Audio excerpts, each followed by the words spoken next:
The grill is shot. The chairs are held together by optimism. And what happened to the rug? Sounds like your outdoor setup is not ready for patio season. Fix it all with Wayfair. Shop Wayfair for grills, rugs, furniture, and more. With 20 million 5-star reviews, room of choice delivery, and expert setup on qualifying orders, it's never been easier to do more for less. Get 10% off your first eligible purchase. Hurry to wayfair.com or download the app now. Wayfair, every style, every home. Mom, can you tell me a story? Sure. Once upon a time, a mom needed a new car. Was she brave? She was tired, mostly. But she went to Carvana.com and found a great car at a great price. No secret treasure map required. Did she have to fight a dragon? Nope. She bought it 100% online. From her bed, actually. Was it scary? Honey, it was as unscary as car buying could be. Did the car have a sunroof? It did, actually. Okay, good story. Car buying you'll want to tell stories about. Buy your car today on Carvana. Delivery fees may apply. Good morning, DJ and PK. It's 97.5, the KSL Sports Zone. Welcome in on a Monday morning. Well, the New York Knicks did it. They have ended the drought. 53 years without a title to get their championship. It's kind of a familiar story here. They end the drought, the Denver Nuggets, the Milwaukee Bucks. You can go on down the list. We've had some teams breaking through. Of course, we're still waiting for the Utah Jazz to break through, and the Pacers, and the Suns, and the Kings. Some other teams out there, the Atlanta Hawks, that have had long runs. But we've seen 3 of them come to an end here as 8 different titles have won, or 8 different teams have won the title in the last 8 years.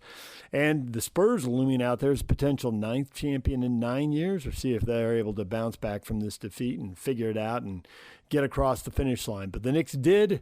They get the championship. Jalen Brunson, the MVP. We got a question up on Facebook. Where does he rank on the all-time list of small guards? Man, with an NCAA championship and an NBA championship, he's got to be up there, right? Isaiah Thomas did it. It's a different era now, so you can still go apples and oranges, I suppose, with the Steve Nashes of the world. Nash is a 2-time MVP, has got to be up there. We're in an era now where you take 6 or 7 three-pointers. I do think it's an advantage to be in the East. It's not as deep. You usually get through, let the West beat itself up. But hey, if the West beats itself up, in the finals now, last 11 years, I think it's West 6 titles, East 5. We're seeing it. It's pretty much a coin flip when you get there. You can argue it's easier to get there if you want, but hey, what does it matter? They get to have the parade, right? So New York's going to have the parade. Championship also for Carolina.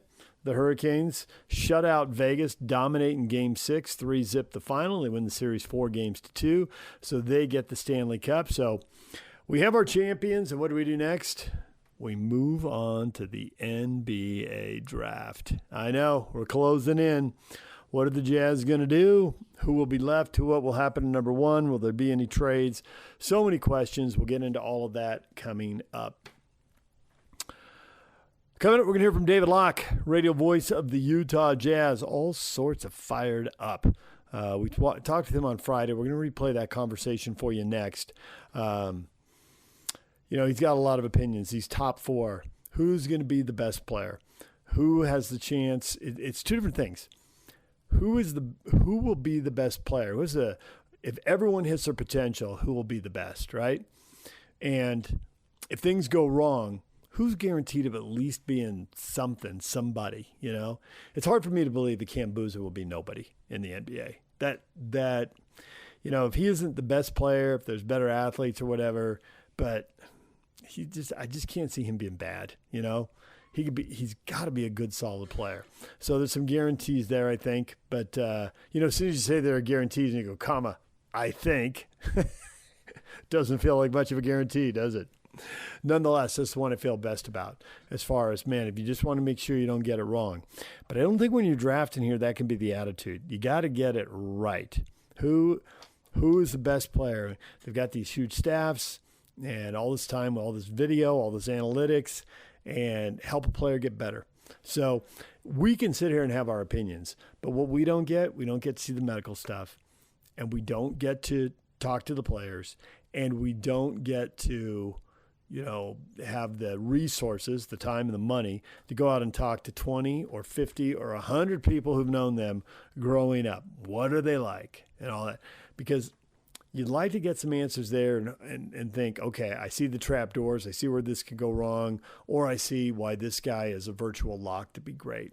And we don't get any of that. We get plenty of video. We get to watch games. We get to watch a lot of games these days, but not the same. Not the same as what these teams have. All right, we'll talk with David Locke next. Stay with us. DJ and PK, it's 97.5, the KSL Sports Zone. Good morning, DJ and PK. It's 97.5, the KSL Sports Zone. Coming up at 8 o'clock, we'll talk NBA Finals. The New York Knicks get it done. They win the title in 5. Jalen Brunson has an NBA title to go with his NCAA title. We'll talk with Steve Cleveland about all that coming up at 8 o'clock. David Locke joined us Friday, and we took a deep dive on the draft. Here's our conversation with David. David, good morning. Oh, my gosh, a Friday morning with two of my favorites of all time during the draft season and two people who emulate exactly what every NBA front office is wanting. Patrick Kinahan finding his true meaning later in his development, starting as an upstart at the Daily Breeze, rising as a writer into a talk show gem and one of the greats of all time, adjusting his game as he develops into the all-star superstar you want. David James, the understudy to the great one at Santa Barbara, rising up, maximizing all of his potential, and becoming the star that he is. This is what front offices want. They want a little DJ. They want a little PK. That's what Austin Ainge is hoping for, maximizing who they are. You know what the Jazz want? Because we don't. And it turns out the public, well, they do want that. Turns out the mock drafts here, David, are getting a little scrambled, providing a little drama. Whether it's real or not, we'll take it. I think it's real. Yahoo has come out with Cam Boozer. Cameron Boozer is the number 2 pick. According to Kevin O'Connor at Yahoo, he says, I'm moving Boozer into the slot. It's not based on any intel at all. It's just a gut feeling based on history. He goes into the Celtics history and the, passing on Fultz and sliding down and taking Tatum. And this follows what Bill Simmons said, who was going to the same logic earlier this week. And you're buying what these two guys are selling. No, I'm not buying actually either of them selling. I am buying that the top of the draft is completely in flux and it's not made up. And I actually want to walk you guys through an exercise today because I'm flipped. I have flipped completely from where the narrative is. Kevin O'Connor is just talking. And frankly, putting out chalk doesn't get you any clicks right now. So, and I'm not saying he's a click fiend. I'm just saying putting out A.J. Devonta, Darryn Peterson, Cameron Boozer, Caleb Wilson right now has been done 1,000 times. Yeah. So I think in the media, that is people are doing something to try to get reaction, but it's because I think it's real. If you understand what I'm saying, I do think it's totally in flux. I think Cameron Boozer could go 1. Let me ask you guys this question. Which one of these players do you think is the biggest risk? Oh, actually, Peterson. Let me rephrase that. Let me rephrase that. Which one of these players do you think has the biggest swing Peterson. from their upside to their downside? I know exactly what you got. The distance between the floor. What's the worst this player could do versus what's the best this player could be? To me, the biggest gap is Peterson. He could be the leading scorer on a championship team, and he could go down as the biggest bust of the draft. Okay, so I'd go the opposite. I think he's the safest pick. Because? And I don't think his upside is as high as everybody else's. Okay, because? Because unless he's Shea, a 6'6" scoring guard, everyone says he's Devin Booker and he's Bradley Beal, which is great. They're both incredible. Devin Booker's been a top 10 candidate, MVP candidate once in his entire career. Bradley Beal never was. But you just wrecked the argument by saying unless he's Shea. Well, what if he is Shea? That's the top shelf. I guess I don't see him as Shea. I don't see him with that kind of ball handling skill. I actually think, and I think his downside, find me a 6'6" guard who can shoot, who's been drafted in the top 5, who's busted in the NBA. It doesn't exist. Dion Waiters is the answer, but he averaged 12 points against Syracuse. It's not the same thing. It doesn't exist. You're a 6'6" guard in the NBA who can shoot, you're not busting. But I'll flip this. Cameron Boozer, to me, could be a top 10 MVP candidate if he really turns out to be a ball handling point forward at 6'10", who can play the offense, I don't want to say he's Luka, but there's a lot of similarities, and also can do other stuff and can shoot it and is the fulcrum of your offense, but he also could be Jabari Parker or Marvin Bagley. I think he's the biggest risk. But I also think he has the biggest upside and might have the most likely upside. I don't buy the narrative on this draft at all. Like, to me, A.J. DeBonsa is the least likely to hit his ceiling, but his downside is 20 points a game. But I don't like that. I don't like R.J. Barrett, Paolo Banchero, but that's his downside. Yeah, I mean, I look at Stephon Castle, shot 27% in his season at UConn, and he's improved dramatically. Why can't AJ? AJ can, and Stephon Castle's a huge outlier. But he is the answer right now. He is a huge outlier. He's done it. Like, I mean, that is awesome. And if Stephon Castle can shoot threes like this, we're going to look back at that draft and wonder why Dwayne Wade didn't go one. Like, I mean, if Stephon Castle shoots a three, he's Dwayne Wade with a jumper. He is going to be incredible. For people who missed it, he shot 27 in college. He shot 28.5 as a rookie. He shot 33 this year, and now he's shooting 36% in the playoffs.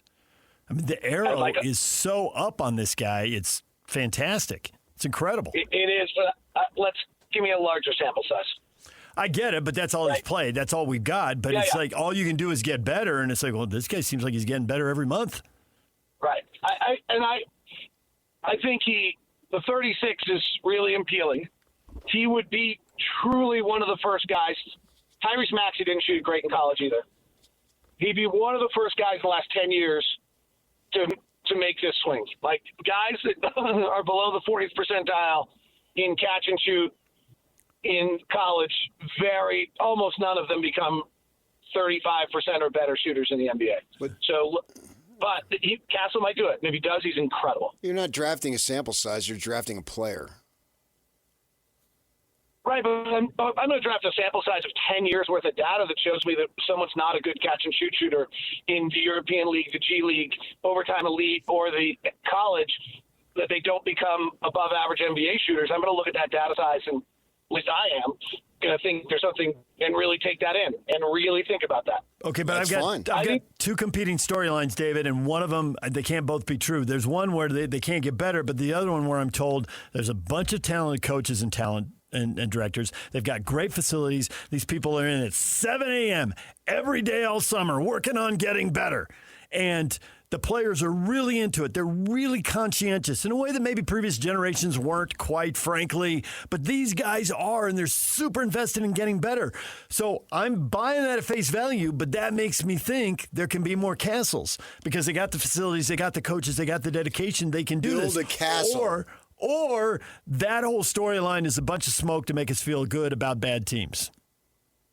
I think you can be a decent shooter, and you maybe can make a decent shooter into an above slightly decent shooter. Like, I think there's something to touch. If you can't shoot, you can't shoot. I don't believe you can teach shooting. I think you can improve it with reps. You can prove it with, but yeah, no offense to all these great coaches in the NBA. Like, you can get some, like, Lou Dort suddenly couldn't shoot again, right? Like, Lou Dort, someone like is taught how to shoot in the NBA, and then all of a sudden he couldn't again. So I'm not sold on it. Like, I think these guys are getting better. I think there's every other skill in the world you can probably add.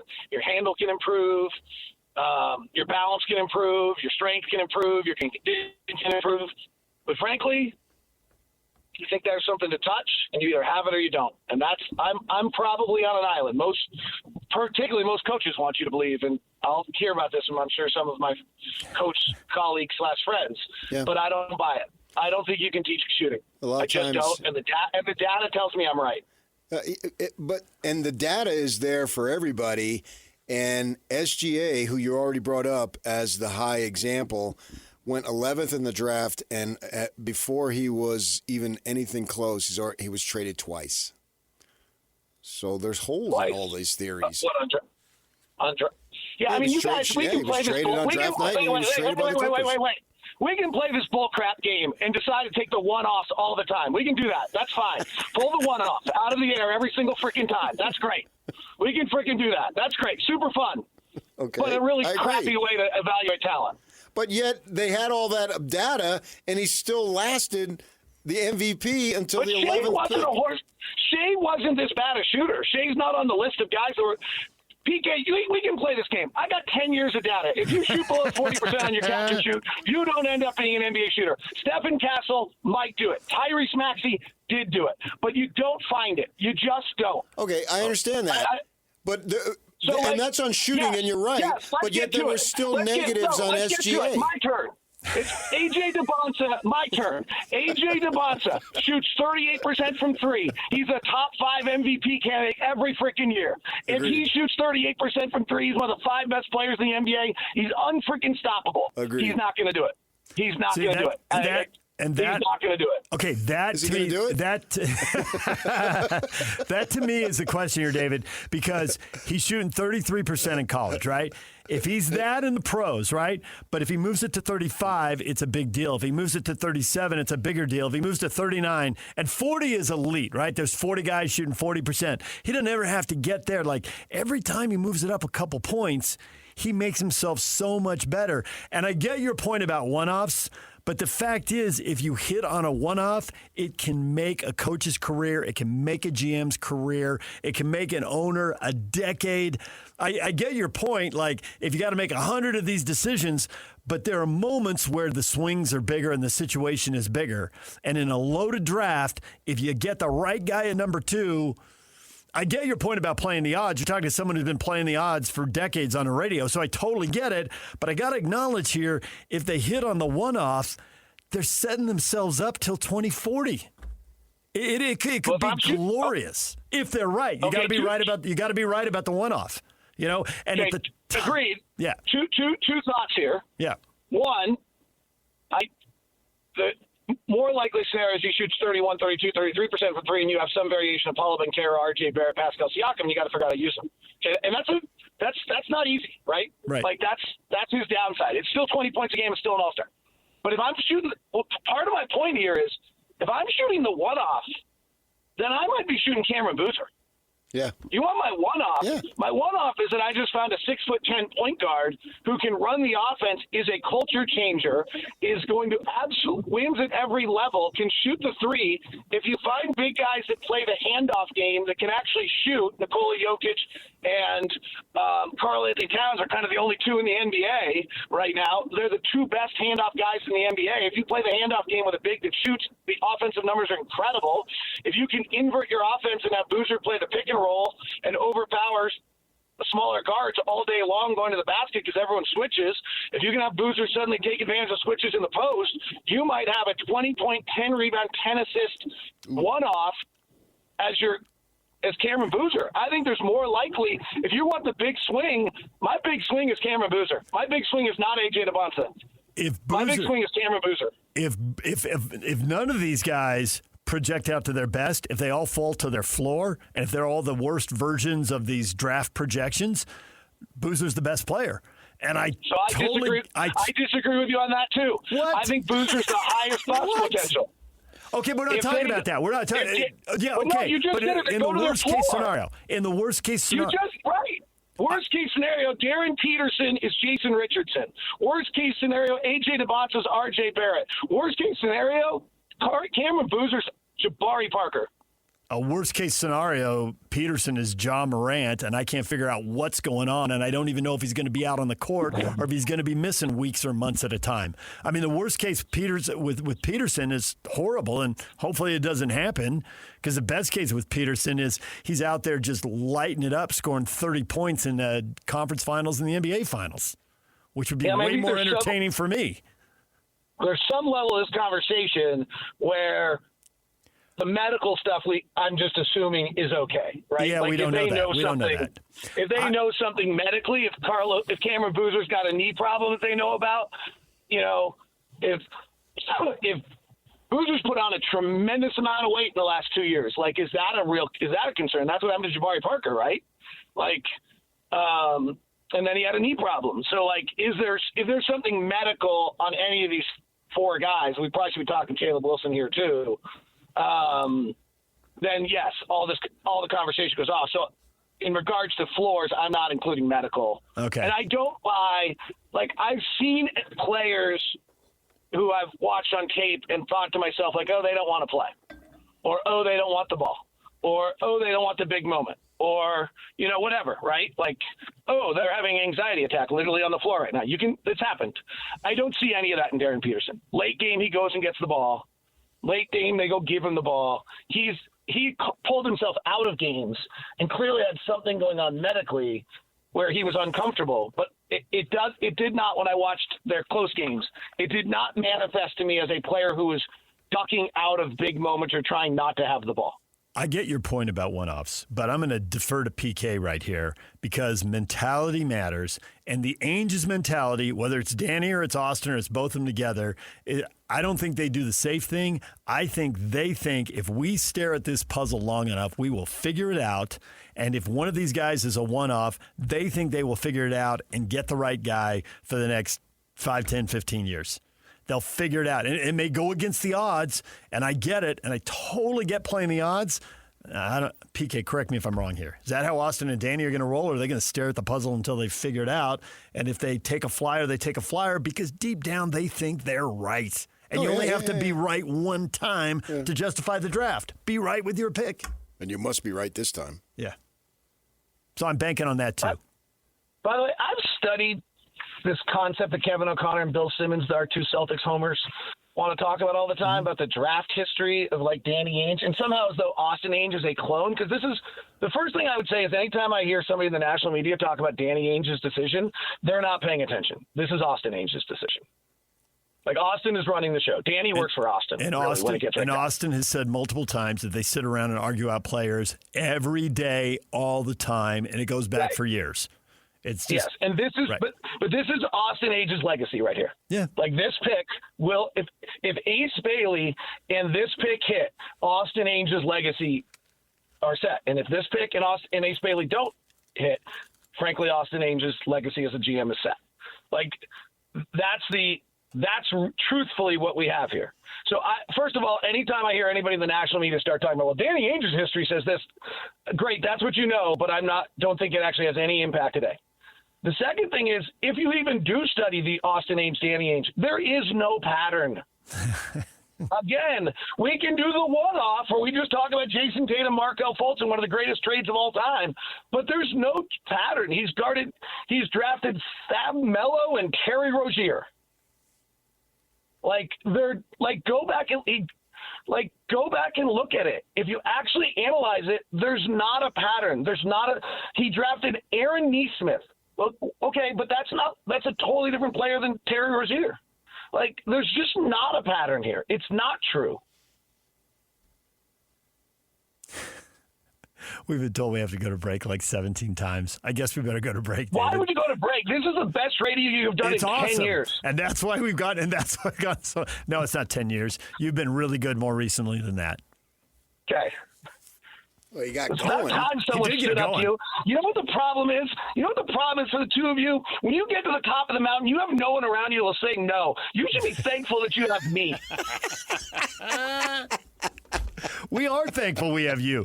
You missed a Friday a couple weeks ago, and I was disappointed. So was I. I didn't whine. Yeah, I didn't whine about it. You show up a lot, and we appreciate it. But like, if we have a Friday without you, it's not nearly as much fun as a Friday with you. I thought the same thing. Yeah.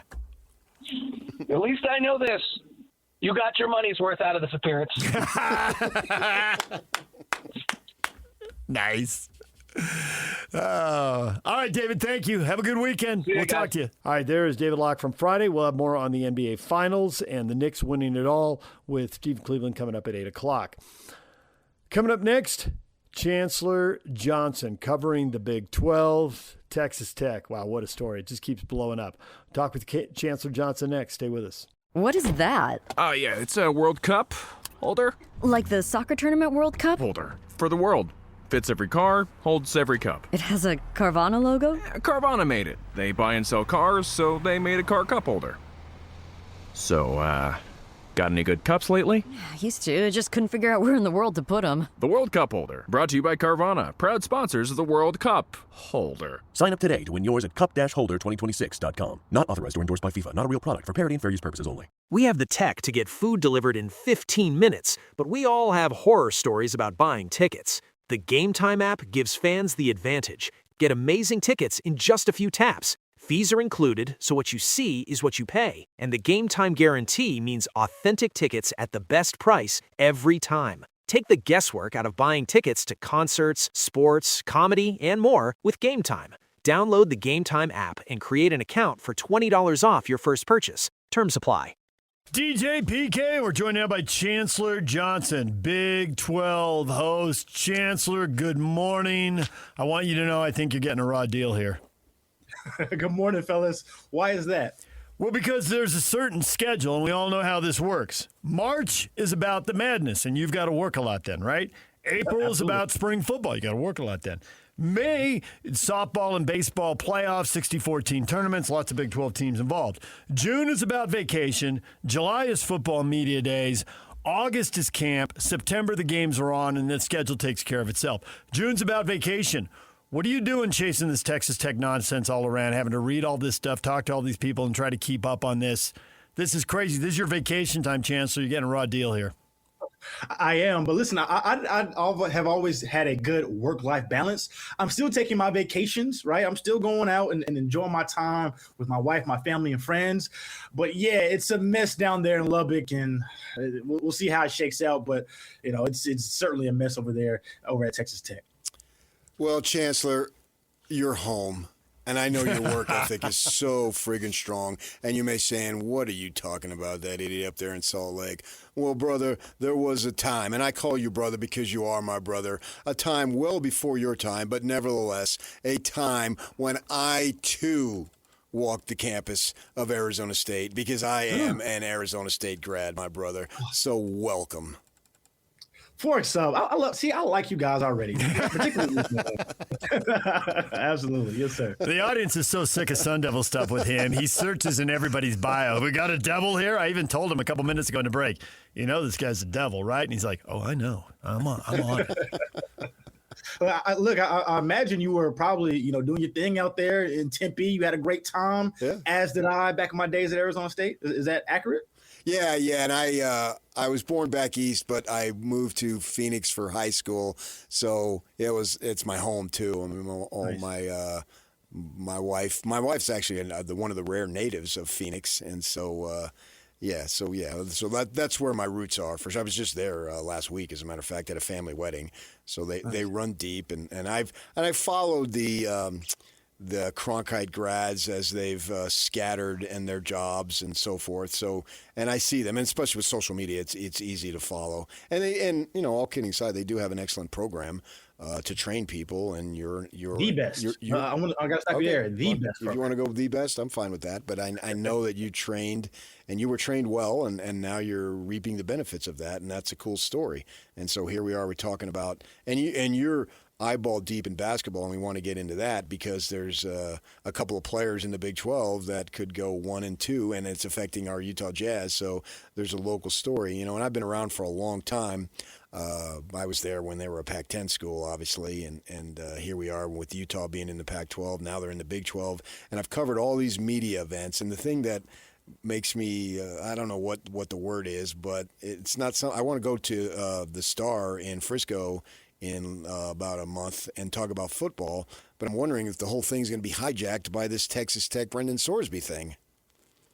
Yeah, I mean, I think so, and especially after what we have seen played out over the past couple of days. Coach and a lot of the members of that Texas Tech program were here in town in Houston, where I'm based in, for the Houston Touchdown Club, and they didn't take any questions from media. They just kind of spoke to the alumni. And then yesterday, releasing that 22-minute video, which I did not watch. I'm sorry.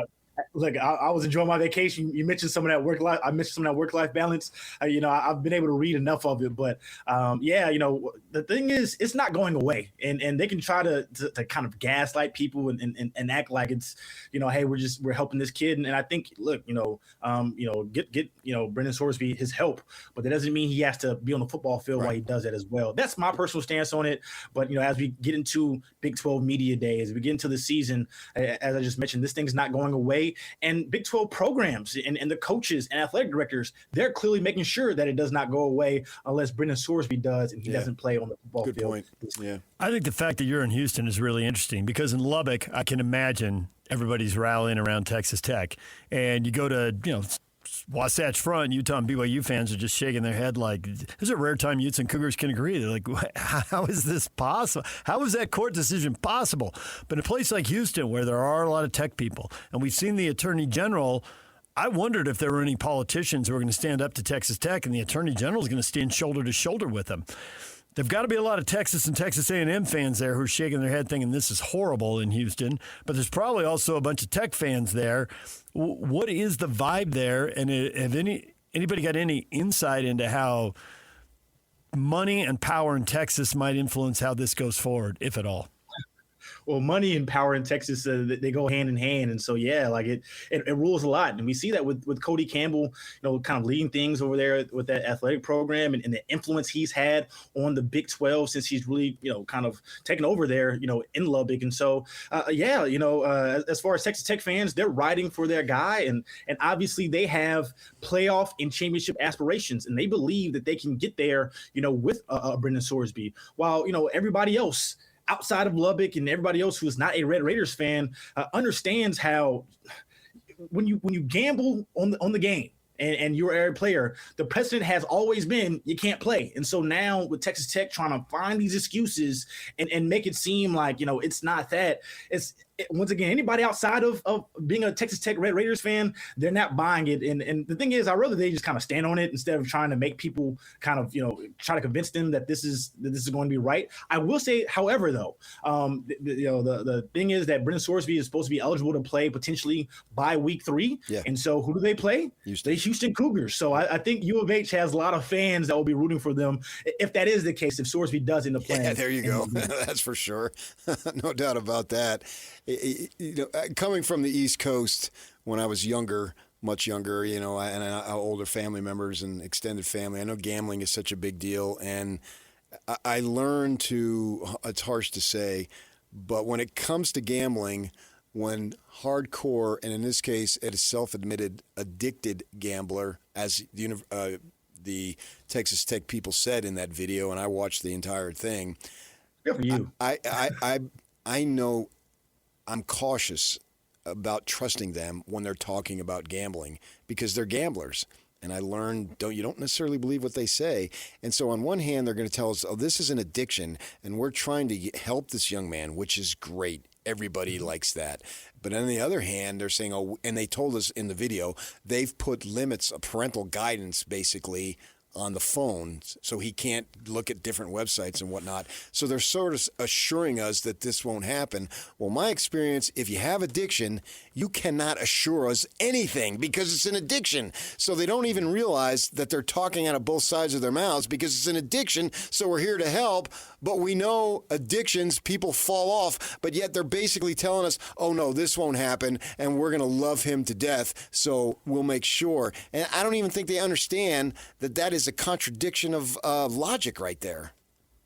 Yeah, obviously he does have a problem, and I think it's great that Texas Tech is getting him the help that he needs. With that being said, that still doesn't answer the question of why he should play. Because if it was anybody else, and it was funny because Cody Campbell had made the argument that if people are just whether if it was Texas, University of Texas or LSU, that they would want their guy to play. But if it was anybody else, and if it was somebody else, Texas Tech, they would not want it to be that way. And so they're making excuses for their guy. And as I mentioned, it's great that they are getting the help that he needs, but that doesn't absolve him from facing the consequences. And I think, for Brendan Sorsby, he should have a football future. I think, he can still go on and play in the NFL, and he has the talent to do so. To me, it's just not in college football. Yep. We're joined right now by Chancellor Johnson, Big 12 host, and PK mentioned you got a lot of basketball on your Twitter feed. I couldn't help but notice the photo at the very top of your Twitter feed is you sitting there with A.J. DeBonsa. And obviously the Jazz have the number 2 pick in the draft, and people here are really locked in on this. What have you heard? What do you know? What do you think from dealing with him and covering the Big 12 and Peterson? If you had the number 1 pick, what would you do? Great question. So for me first, I got a chance to get to know both guys over this year covering the Big 12. And that started out in that picture. That was at Big 12 Media Day for basketball. And so that was in the ESPN broadcast. And, Darryn Peterson and A.J. DeBonsa, the personalities are completely different. DeBonsa rushes being kind of that star guy, but he is a basketball guy first, right? He's not somebody who is necessarily like caught up all in the media and being the superstar, but he certainly is okay with embracing that. And versus Darryn Peterson, he's a lot more reserved. He's low key. But the thing about Darryn Peterson is he certainly has a quiet confidence about him. And so while A.J. DeBonsa certainly has, made it, not a secret that he wants to be number 1, so does Darryn Peterson. And, they both have, great talent. If you ask me, I think Darryn Peterson is the more talented player. And, when I watched him, he's just such a special player. He has great touch. He can shoot it. He can get downhill. He can create for others. He plays in the passing lanes. And so he's a star in his own right. Great talent. And then with A.J. DeBonsa, he has something that you can't teach, and that's some of that size and that athleticism. I had a chance to watch him in person multiple times this year. I made a trip out to Waco where BYU was playing Baylor, and BYU was they had like a 3-game losing streak, and A.J. DeBonsa kind of told me after the game that he's not used to losing coming from high school, and so he had a big game where he had 30-plus points, and nobody wearing a Baylor uniform could guard him. He had it anywhere he wanted it. It was like Burger King, have it your way, right? And so he was a mismatch problem, and we saw that throughout the year. But when I watched, Darryn Peterson, it was just something about him to where, once again, his ability to put the ball in the basket quickly. He heats up. He's more of a defender than A.J. DeBonsa. But the thing is, if I have the number 1 overall pick, with that being said, I can sleep very, very well. If I go up there and I pick A.J. DeBonsa, I'm sleeping very well. With Darryn Peterson, there is a little bit more of a risk factor, as we saw this season where he missed 11 out of the 35 games this year. And so, you can't go wrong either way. But, if it was me, I think that Darryn Peterson is the more talented player. But with the risk factors involved, I can't miss if I'm the Washington Wizards. As far as I can't afford to miss that pick, I would probably go, even with believing that Darryn Peterson is the more talented player, I don't think there's a big enough gap. And I would probably take A.J. DeBonsa if it was me with the number 1 overall pick in DC. You take DeBonsa, then do you have you voice the concerns, and we all know what they are with Darryn Peterson. And I saw AJ play in person many, many times throughout the season, obviously, in and out of town. I was there at the NCAA tournament. I like his personality. I'm a little concerned about this sort of like everywhere you turn around, he's being interviewed at the French Open, I think it was. I was like, kind of wonder about being in the gym. But nevertheless, if they do take DeBonsa, those concerns that you have for Darryn Peterson are there, and the Jazz are drafting second. But I'm thinking, for me, I take a shot. What do you think? Well, I want to go back to what you mentioned as far as A.J. DeBonsa. While, yes, he does embrace being on camera, the funny thing is, when I got a chance to talk to him, whether it was the first day at ESPN Media Days, talked to him when he was in Waco, I had a number of opportunities to talk to him through the Big 12 tournament. I've had a chance to develop a relationship with his dad. I want to be clear. A.J. DeBonsa is a gym rat. And so I think he has a camera with him. He's because he embraces being in front of the media. He does a lot of interviews, and he's not shying away from that. But A.J. DeBonsa loves to play basketball. Matter of fact, he skipped his prom because he wants to stay in the gym and just hoop. Obviously when he went out to BYU, he embraced the culture there, but he's a basketball guy first. So I want to be clear on that. And, he kind of has joked about it as far as I fill seats. And so, as I mentioned, he embraces kind of everything that you want and being a number 1 overall pick, as far as he will sell tickets, right? He will certainly embrace the community, because as a guy who's from Boston, and he was able to be very, very comfortable, in Provo on that BYU campus. He's going to be good wherever he goes, whether that's staying in the state of Utah or going out to DC. He's going to be great there. As far as, Darryn Peterson goes and the concerns with him, it's just hard to pass up on that talent as well. And so, I will say he got a bad rap over the course of the season, and I understand some of the concerns, but the thing is, I feel like a lot of people who watch the NBA, they might not be watching college basketball throughout the year, so they do go into what are kind of just the headlines, what's being reported out there. And one thing I learned about Darryn Peterson is he certainly is a competitor, and there was questions about, like, did he want to play, did he love the game, did he want to be out there in Kansas? But I'll tell you one thing, and granted, in this game he did have a minutes restriction, and so he didn't play in the second half. But when he matched up against AJ DeBonsa in Lawrence, Kansas for that game, the one time they played this year, he whooped AJ DeBonsa's behind. And he went at him too. There was times where the first play of that game, it was a one-on-one opportunity on the wing. He went right at him, drove by him for a layup. And then defensively, he took on the challenge, even though he was a smaller guard, even though AJ DeBonsa has size on him. He took on that matchup in that first half before he ended up sitting in that second half. So there's a lot of misconceptions about him because he didn't really speak to the media. And I had a chance to chat with him, and I just put out one of the rare interviews we've seen from him, this following, as we live to this draft, where, he was talking about, he called himself a antisocial loner. And he said, I didn't actually mean that, right? He just said, I just kind of grew up, my dad, growing up with my dad, he kind of taught me to keep things to myself. And so I didn't run to the media. I didn't really express how I felt. But the thing is, I do know Kansas, his teammates, they did really like him. He is a competitor. And if you do draft him, that ceiling there, he might have a higher ceiling than AJ DeBonsa just overall with that talent. Probably the best case I saw made for him was, I think it was The Athletic, did a story where they must have talked to 15 people who'd known him forever, and people had seen him in AAU, high school, and even going back before high school. And they're like, this year's crazy because we've never seen anything like this with him. There's no hint of him. They never would have guessed it would have happened. The whole sitting 11 games and pulling himself out of games, it came out of nowhere. Do you think that is an agent-driven thing, and it's a money thing? Protect yourself. This isn't about college. It's about next year in the pros. And so while it's true and it's real, is it a lousy predictor of the future? From what I've been able to gather from Darryn in the few times I've had a chance to chat with him, I don't buy the fact that it was an agent thing or he was pulled for money. I just don't. I think there was something that was actually wrong with him. Now, could he maybe have given it more of a go? There could be there's maybe an argument for that, but just willingly, he just sat because he didn't want to play in games. I just don't buy that, especially when you consider, both AJ and Darryn, they knew that they're only spending 1 year in playing in college, right? And for Darryn, talking to him at ESPN Media Day, that was one of our conversations of he was really looking forward to playing in Kansas and joining a brotherhood and a legacy of that program. And so obviously it didn't work out the way that that I think many Kansas Jayhawks fans would have hoped, and neither did Darryn Peterson. And I do believe that some of the conversation, it probably did get to him to a certain point. And the way he could have combated all of that was to either A, get out there and play, or B, use his voice a little bit more than he did, throughout that season, because he was quiet and he did allow narratives to fester versus, maybe pushing back on that. And just in general, his demeanor is very reserved. He gives me a little bit of like a Kawhi Leonard vibe, right? But the thing is, he if you talk to him, he is really funny. And if you ever, see Kawhi Leonard, the teammates would joke that got a little sense of humor to him. That's the same thing with Darryn Peterson. And so, obviously it has been a concern, and it has, been a conversation leading up into this draft.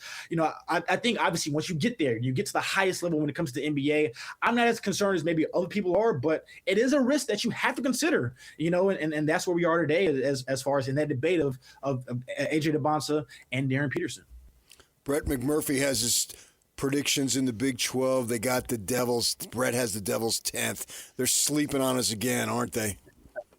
They certainly are, but look at the job that Kenny Dillingham has done, over the years since he's been there. And so I certainly trust in Kenny Dillingham. He has to replace, two great talents. Obviously, Jordan Tyson getting drafted by the Saints, and then, with their quarterback and Sam Levitt going to LSU.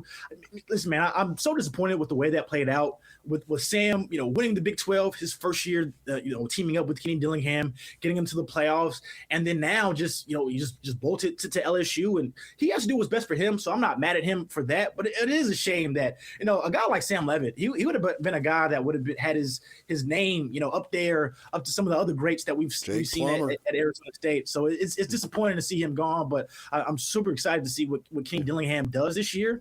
As you mentioned, they are, they haven't been picked, as far as or has as much hype this year. But they're going to be good, once again this year. And then even with me being here in Houston, the job that Willie Fritz has done, since he's taken over, man, how good has he been? And now they're set up to be a contender in the Big 12. They're a team that I wouldn't be surprised, especially with what's going on, at Texas Tech. Maybe they can sneak in. And then, of course, Kalani Sitake, the job that he's done over there in Provo as well. I think it's, Texas Tech, BYU, and Houston are some of the teams that I'm looking forward to this year as we get into football season. All right, there's Chancellor Johnson. When we come back, what is trending? The headlines are next. We have the tech to get food delivered in 15 minutes, but we all have horror stories about buying tickets. The Game Time app gives fans the advantage. Get amazing tickets in just a few taps. Fees are included, so what you see is what you pay. And the Game Time guarantee means authentic tickets at the best price every time. Take the guesswork out of buying tickets to concerts, sports, comedy, and more with Game Time.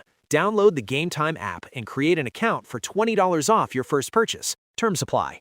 Mom, can you tell me a story? Sure. Once upon a time, a mom needed a new car. Was she brave? She was tired, mostly. But she went to Carvana.com and found a great car at a great price. No secret treasure map required. Did she have to fight a dragon? Nope. She bought it 100% online. From her bed, actually. Was it scary? Honey, it was as unscary as car buying could be. Did the car have a sunroof? It did, actually. Okay, good story. Car buying you'll want to tell stories about. Buy your car today on Carvana. Delivery fees may apply. It's time to get your morning started with the news you need to know.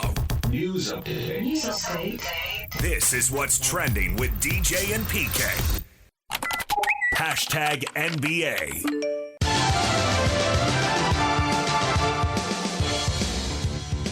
One shot for the championship. He got it! 4-point lead, 7.5 to go.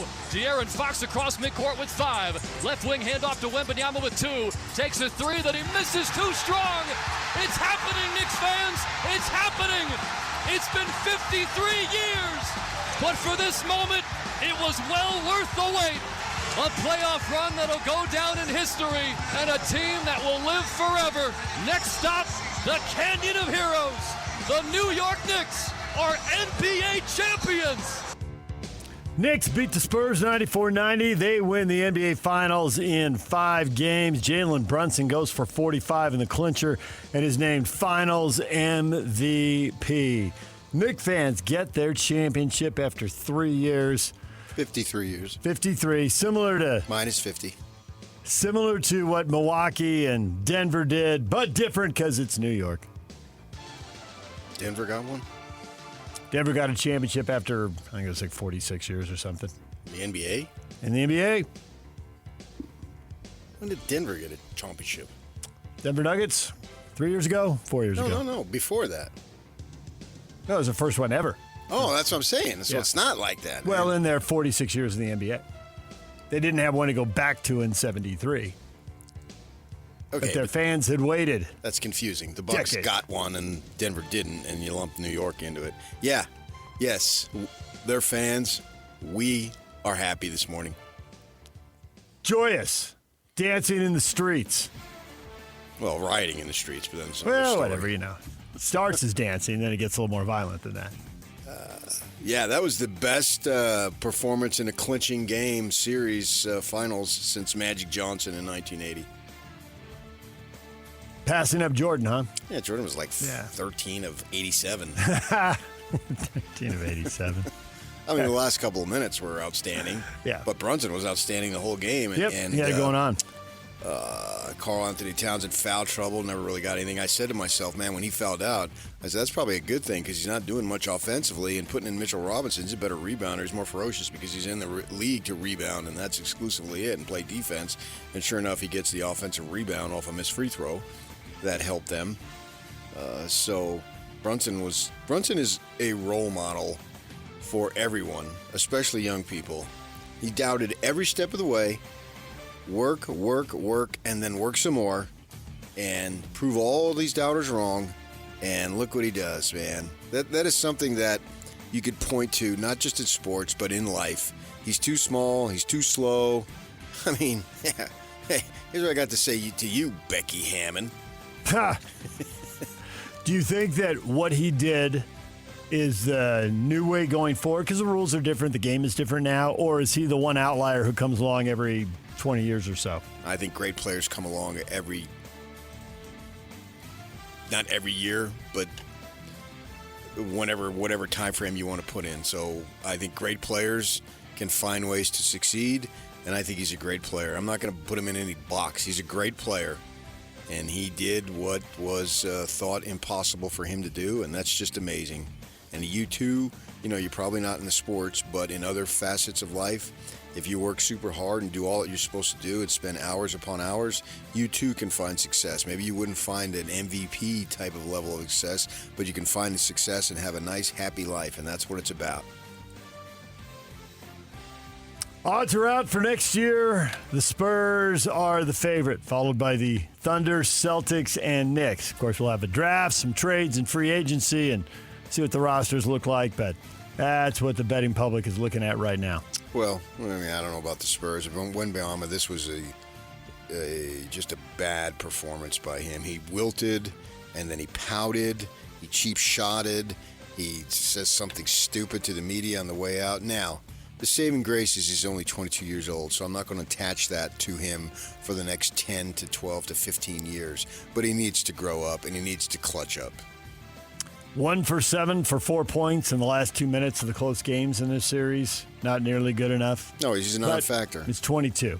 And then he blames it on other people, and he has an attitude. He needs to grow up, but he's only 22, and he has that opportunity to. So I'm not going to put this is the way he's going to be. Now, when he gets to this point next year, all eyes will be on him to see how much better he is. He's going to have to answer it. Now you've been there. He's going to have to answer for his miserable performance.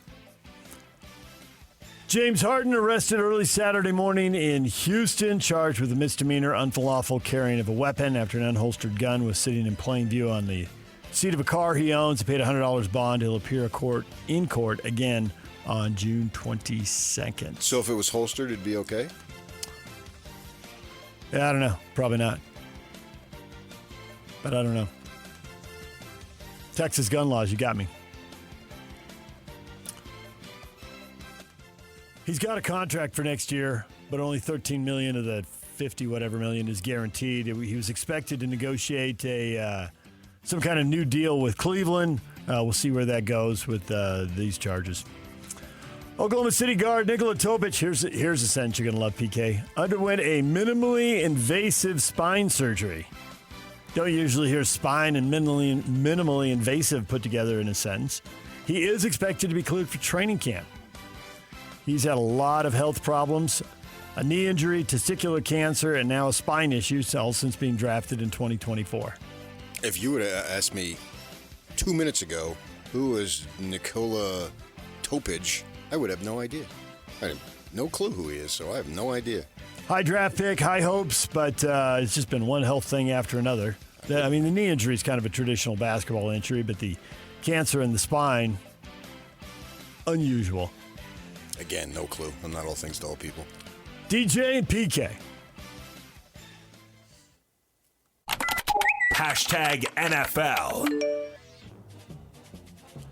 Couple first-round picks still waiting to sign their rookie contracts. Raider quarterback Fernando Mendoza and Rams quarterback Ty Simpson.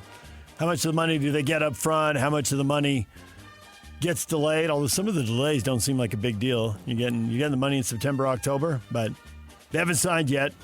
With the rookie scale, there isn't much more to argue about in those deals, but they're arguing about that. Yeah, well, I'm telling you, man, 2026, Fernando Mania has returned.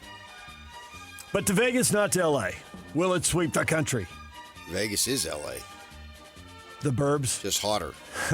The hotter burbs up the freeway. Mm-hmm. 4 to 6 hours, depending on where you're going from and what the traffic's like. Former NFL defensive lineman Aldon Smith died Saturday in the Bay Area at the age of 36. First-round pick of the 49ers, played for the Raiders and Cowboys, had repeated arrests and legal troubles, 10 of them in a 9-year span. a wide range of charges and allegations, and he passes away at the age of 36. Just last week, we were talking about people who pass away at the age of 50. Way too young, PK. 36. Who passed away at 50? Trying to think who it was that we were talking last week. It was 58, 57, 58. I'd have to go look. Okay. Even younger. DJ PK. Hashtag college football. You're waiting for the big announcement. This is it. We've had the preliminary meetings with the ADs and the Executive Council. Brett Yormark expected to meet with all 16 university presidents and chancellors today. What will the Big 12 do to Texas Tech in regards to the Brendan Sorsby situation? Yeah, as time has gone on here, we've had over a week or so, maybe two. This is not the Brandon Sorsby situation. It's become he hasn't had this much to say now. It's Texas Tech, it's ADs, presidents, chancellors, commissioners. It's the college football. Yeah. It's the sports. This is not Brandon Sorsby. This is gambling by players going to be allowed to happen? This is, they cite legal precedent and we hear about it for years to come, and it's labeled as something. This will, the Larry Bird rule or what have you, and this will be the Brandon Sorsby rule. This is so much bigger than whether one kid plays football for Texas Tech in 2026. It's going to set a standard for years to come. Right. Really, when you think about it, who cares if Brandon Sorsby is going to play football for Texas Tech in 26? That's so minimal compared to our players going to be allowed to gamble on their teams. And are we going to compare it to murder? Because if we compare it to murder, well, then you're good to go. And that's what McGuire did. So this is so much bigger than one individual. Whether he plays or not, they're not going to win the title. It's not going to happen. I sound like all those guys in 2026. He's not, or 16. He's not going to be president. It's not going to happen. And yet, here we are. There's like about never say never. 20 of them. And even if he does, it's great. But I don't think it's going to happen. But to your bigger point, there was a rule. Everyone was abiding by it. Yeah. It got struck down in court. And so now it's up to the Big 12 or the NCAA. It seems like anything the NCAA does will get struck down in court.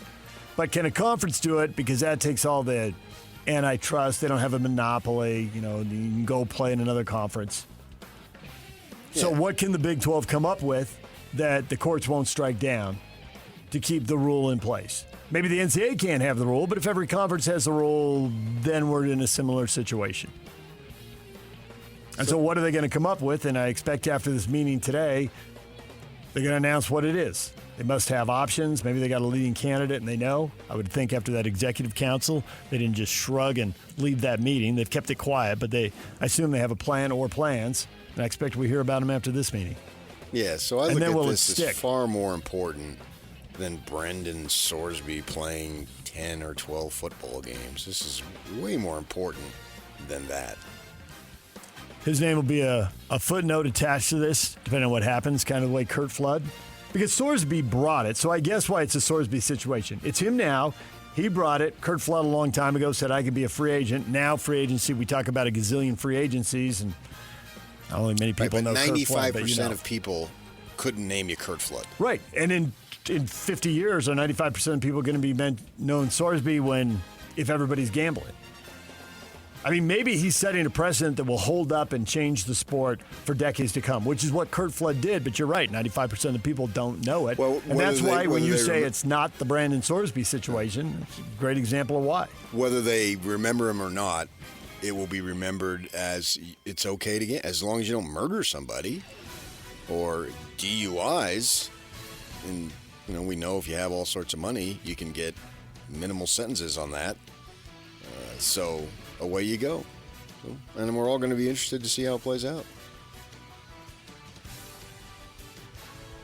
Clemson wide receiver Tristan Smith received a temporary injunction to allow him to play this fall for the Tigers, and in the ruling, the judge cited the Brendan Sorsby injunction as part of why he granted him the right to play. So there it is. Sorsby's already being cited as precedent.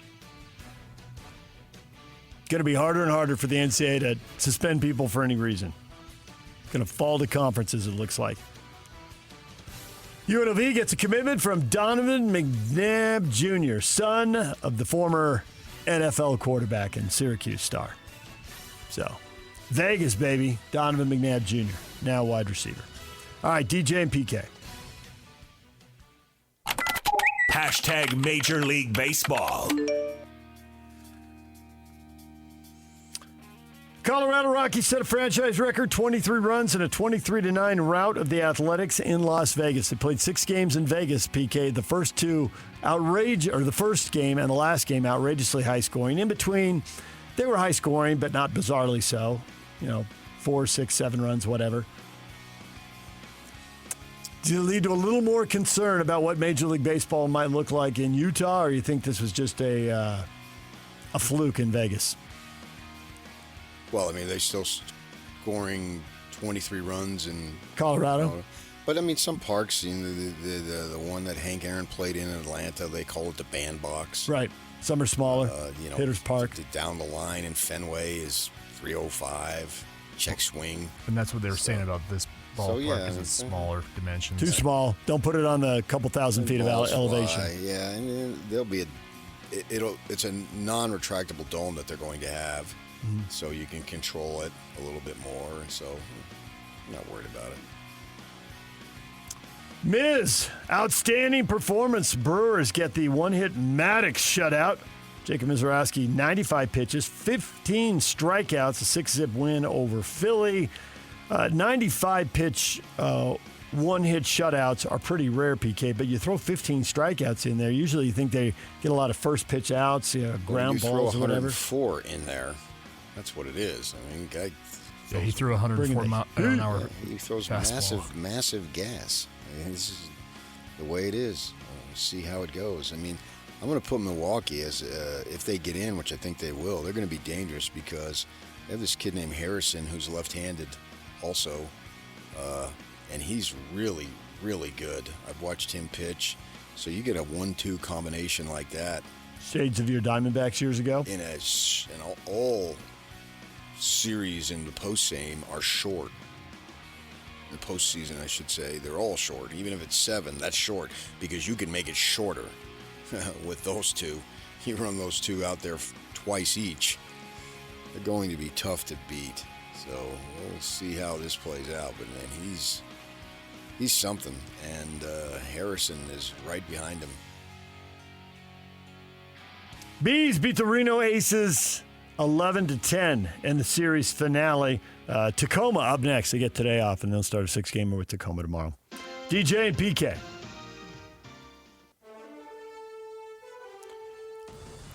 World Cup underway with the U.S. a dominant 4-1 win over Paraguay to kick things off. They're going to play Australia Friday. Australia with an upset. They got the win in their opener, so could be playing to see who wins the group here in Game 2 of the 3 games they play in group play. 4 more games today. You can check out games all day long, Fox and FS1. Loaded up with World Cup soccer. Man. The DirecTV, they have it just squabble. It's not on my DirecTV. Yikes. Yeah. Wiped out, huh? Yeah. Well, yeah. As they're having the contract ran out, so I have as good a chance of getting the Pac-12 network on the DirecTV as I do Channel 13. I'll come over to your house. Okay, come on over. Not that motivated. I've never been invited to your house once. You sat in my living room. I have not even entered your property. I've not been on your property one step. Tells you the difference between me and you. I've always wanted to cross the moat. You did? No, I've never. I wouldn't even know where to go. Sometimes we'll carpool. He comes down or has somebody drive him down. I don't know. He doesn't even let me go up the hill. I use the tram. I can't even get up the hill. Got a self-start button. I'll meet him on that main drive into the U. Just hit start. No. Float you down. Where he has reclined the lazy boy in my house. I'm saying. Reclined the lazy boy? I stayed overnight. I don't think I reclined the Lazy Boy. Talking about Sandy, buddy boy. Oh, okay.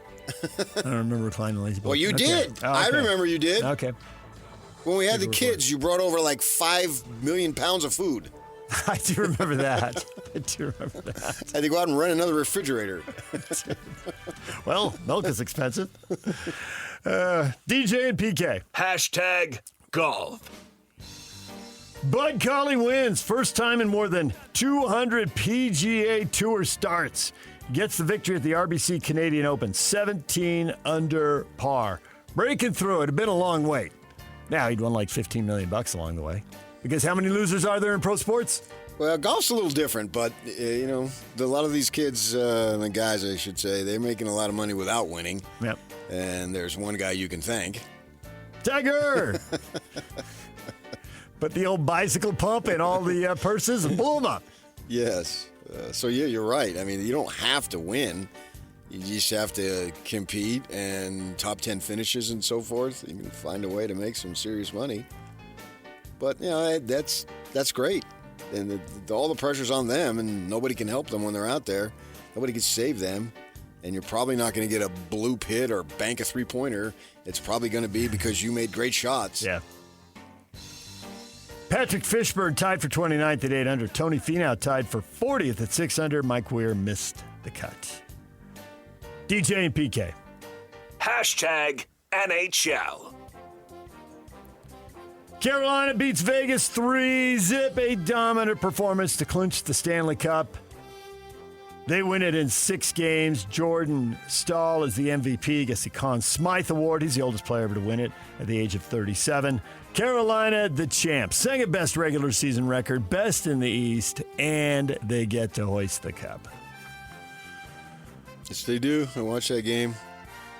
A little deflection on the second goal, and seemed like that was it because Vegas wasn't having anything to do offensively. The Carolina had changed goalies. What was it, game 3? Yep. Made a big difference, I guess. Yep. 3 in a row for them. All right, Slacker Ready Headlines brought to you by, What is Trending is brought to you by Shamrock Plumbing. There's no job too big or too small. Get the personal touch with Shamrock Plumbing. More on the Stanley Cup final. And where do the Mammoth go for here as we pivot to the offseason? Jay Stevens, NHL insider for KSL Sports and host of the Utah Puck Report, will join us at 9 o'clock. Steve Cleveland, former BYU basketball coach, to talk Knicks and NBA Finals at 8 o'clock. And it's U.S. Open Golf Week. We've got U.S. Open giveaway qualifiers. We'll be assigning listeners and golfers and pairing you up here in the next few days. It's all brought to you by Copper Rock, where the pros play. Stay tuned. We'll be asking you to qualify here in a few minutes. Stick around. DJ and PK, the question of the day is next. 3, 2, 1.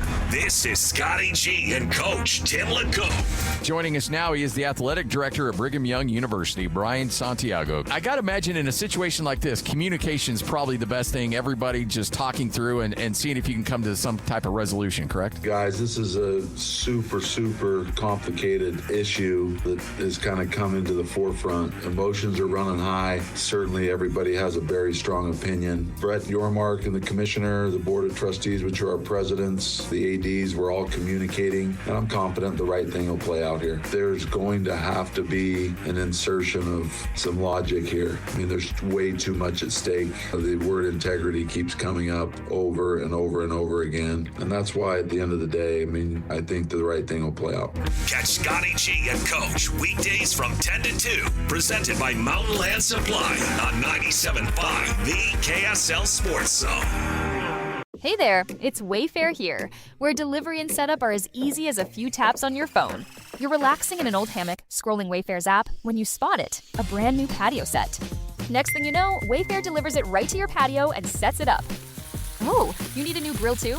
All right, Wayfair's got you covered. With Wayfair's Room of Choice delivery and fast expert setup on qualifying orders, life gets a little easier.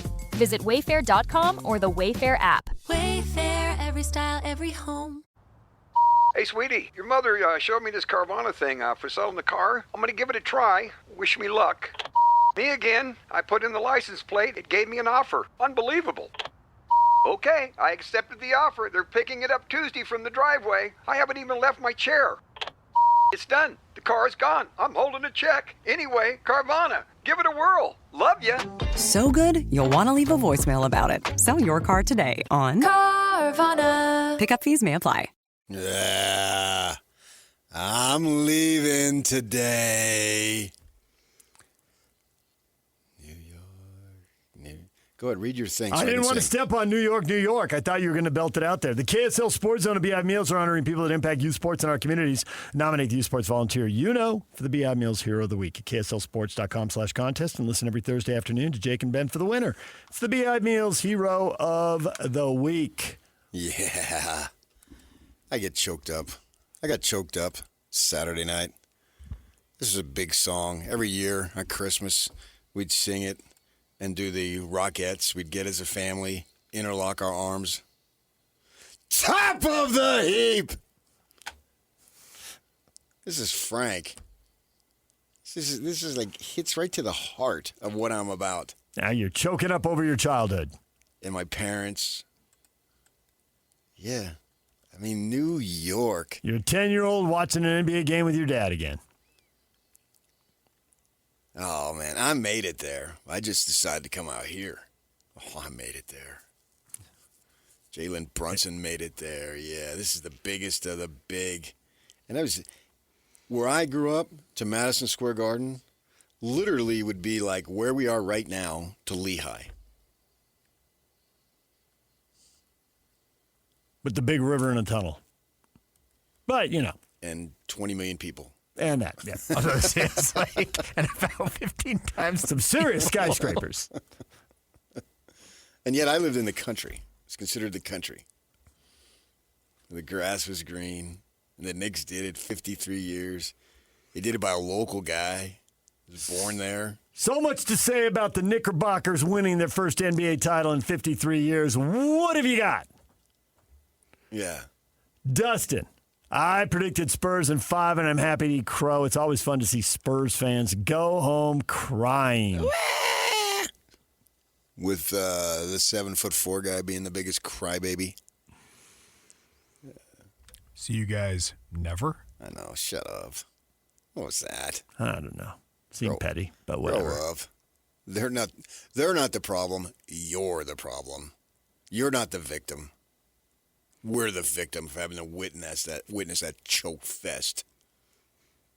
Alex, what can you say about Jalen Brunson? He's an absolute champion and the best P4P player in the NBA. His record at Villanova and New York speaks for itself. Such incredible footwork and creativity. He's a crafty dude, man. And it's something that can be held up to as a role model. Now, it's in the biggest city with the biggest attention and all that, but he's a little dude, was overlooked by everyone in the first round.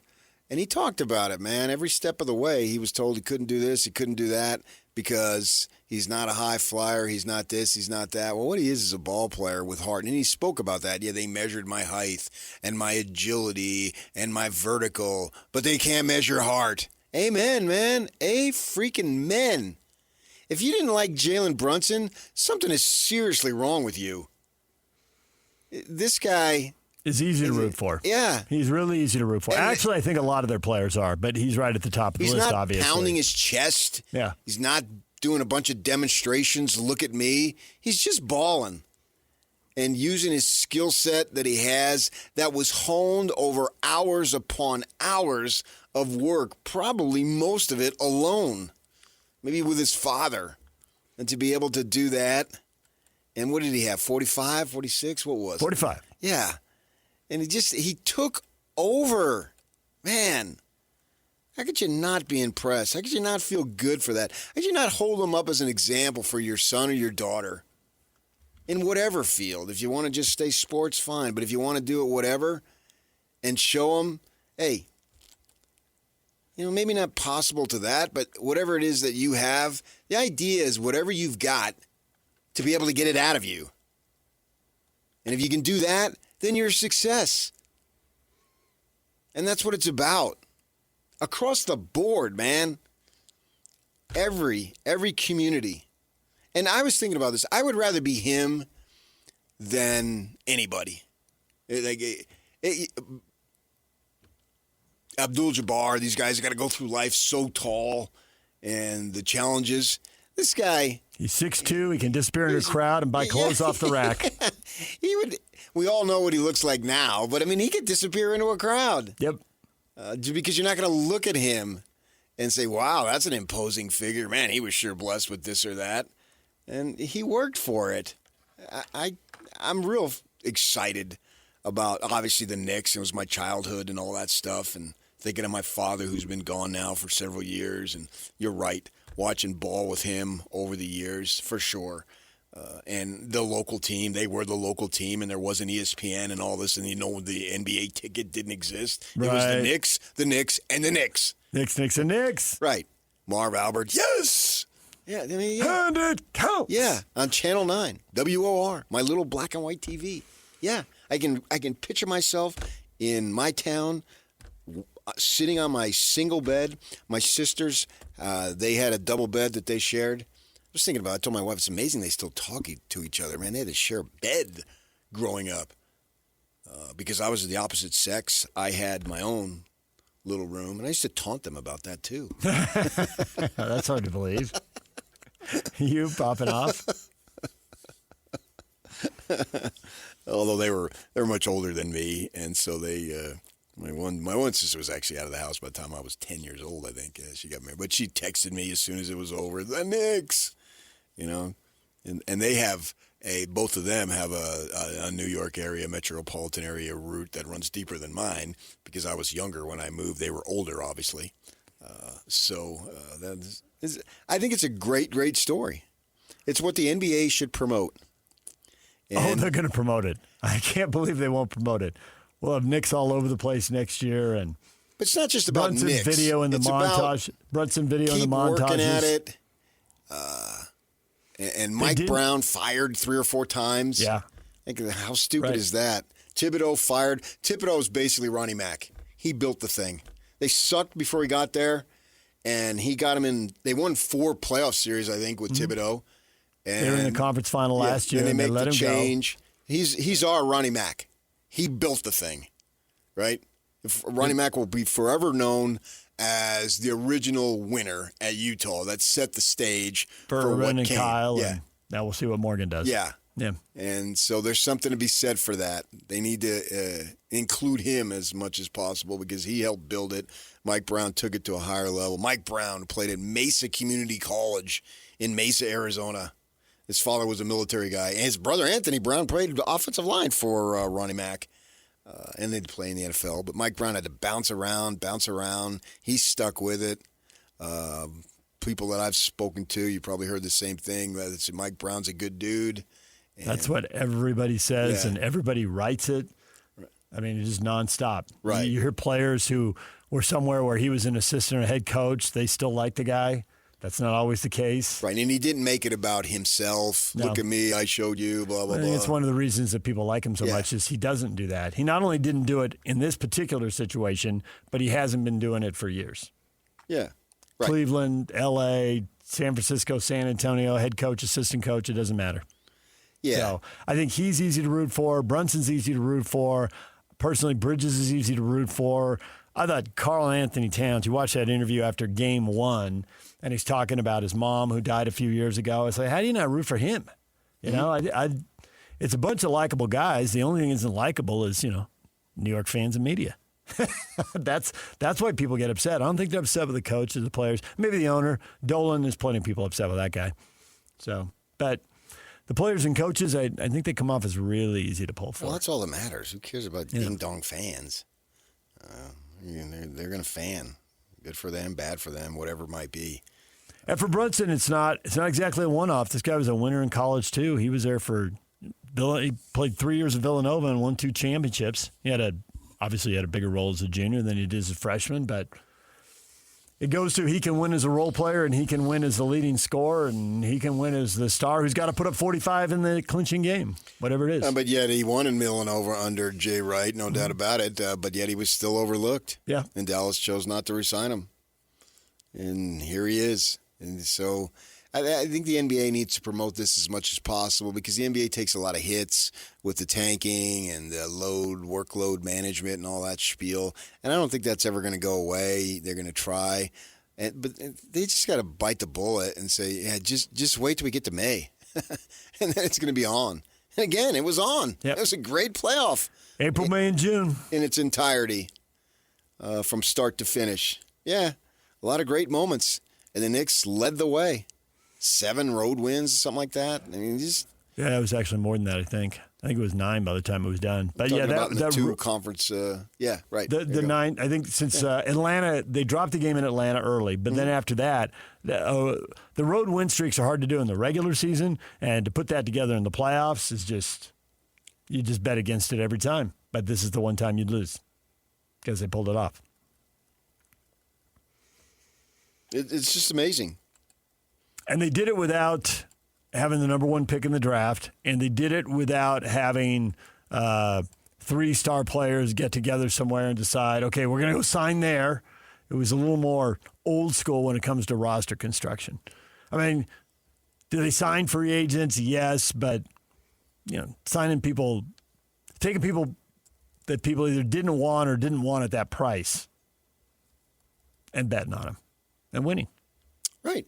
Karl Anthony Towns in Minnesota, Brunson from Dallas. Go get them. And they did. There's more than one path. I mean, at the start of the season, or even after all these guys have been in the NBA for a number of years, I don't think you could say with a guaranteed absolute lock that these guys, any of them, will be Hall of Famers. Well, I think Brunson's going to be a Hall of Famer. But when he got to the Knicks. Oh, when he got to the Knicks. No, I see your point. Yeah, there's no way. No, you couldn't say guaranteed then. I mean, the Hall of Fame's, you get in for a lot of reasons and all that, but you still can't guarantee it. In for hoop. Yeah. I mean, I don't care the goodwill ambassador to the game. Good for them, but nobody remembers them.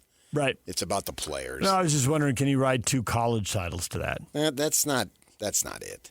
We're talking about NBA Hall of Fame. You can. I'm not worried about they pro basketball so they can do some spiel. I'm talking about, are you a Hall of Fame player? And you couldn't guarantee that. No, not even close. You couldn't. I don't even know you would have thought it would be possible. And down the line, I mean, you look at Josh Hart, role player. He was a 30th pick. Yep. Drafted by the Jazz. Everybody's on their 2nd, 3rd, or 4th team. Yeah. I mean, we're making a big deal out of the draft, and I guess you can argue you have to draft good players to flip them for players that you trade for. You do. Well, that's a requirement. That's not. So there's that. But you the do draft wonder, should be made a big deal out of. How much are we overhyping the draft that is now a week away? 0. Because you then can use those players in all sorts of ways to build your team. Or you can get somebody else. If the Jazz should be getting there, no one's going to care that Jaren Jackson was with Memphis at the beginning of his career. Doesn't matter. The fact is he's now there. So, yeah, none of these guys were extremely how good Towns was. But Towns was a 1 pick. Bridges is on his 3rd team. He was a 10th pick. When he got to the Knicks from Minnesota, no one was looking at him saying, wow, this guy's a bona fide Hall of Famer. We're going to ride him to the title. No. This was team hoop. In a way, it was like what Dave Rose talked about with Jimmer, in that the other guys allowed Jimmer to be Jimmer. That's a good comparison. And these Knicks allowed Brunson to be Brunson. Yeah. And he came through. And everybody knew it, especially in the game 5 there. He was the only guy who could do anything, and everybody knew it, and he was still able to do it. And he's not this Jordan who's blessed with all sorts of enormous athletic ability, who can do all these different things, go in and shoot from anywhere or dunk in your face and over Patrick Ewing and growl over him. No, not at all. It's amazing. And his wife's a doctor. She's got a doctor, physical therapy or something. Josh Hart's wife is a nurse. These are regular people.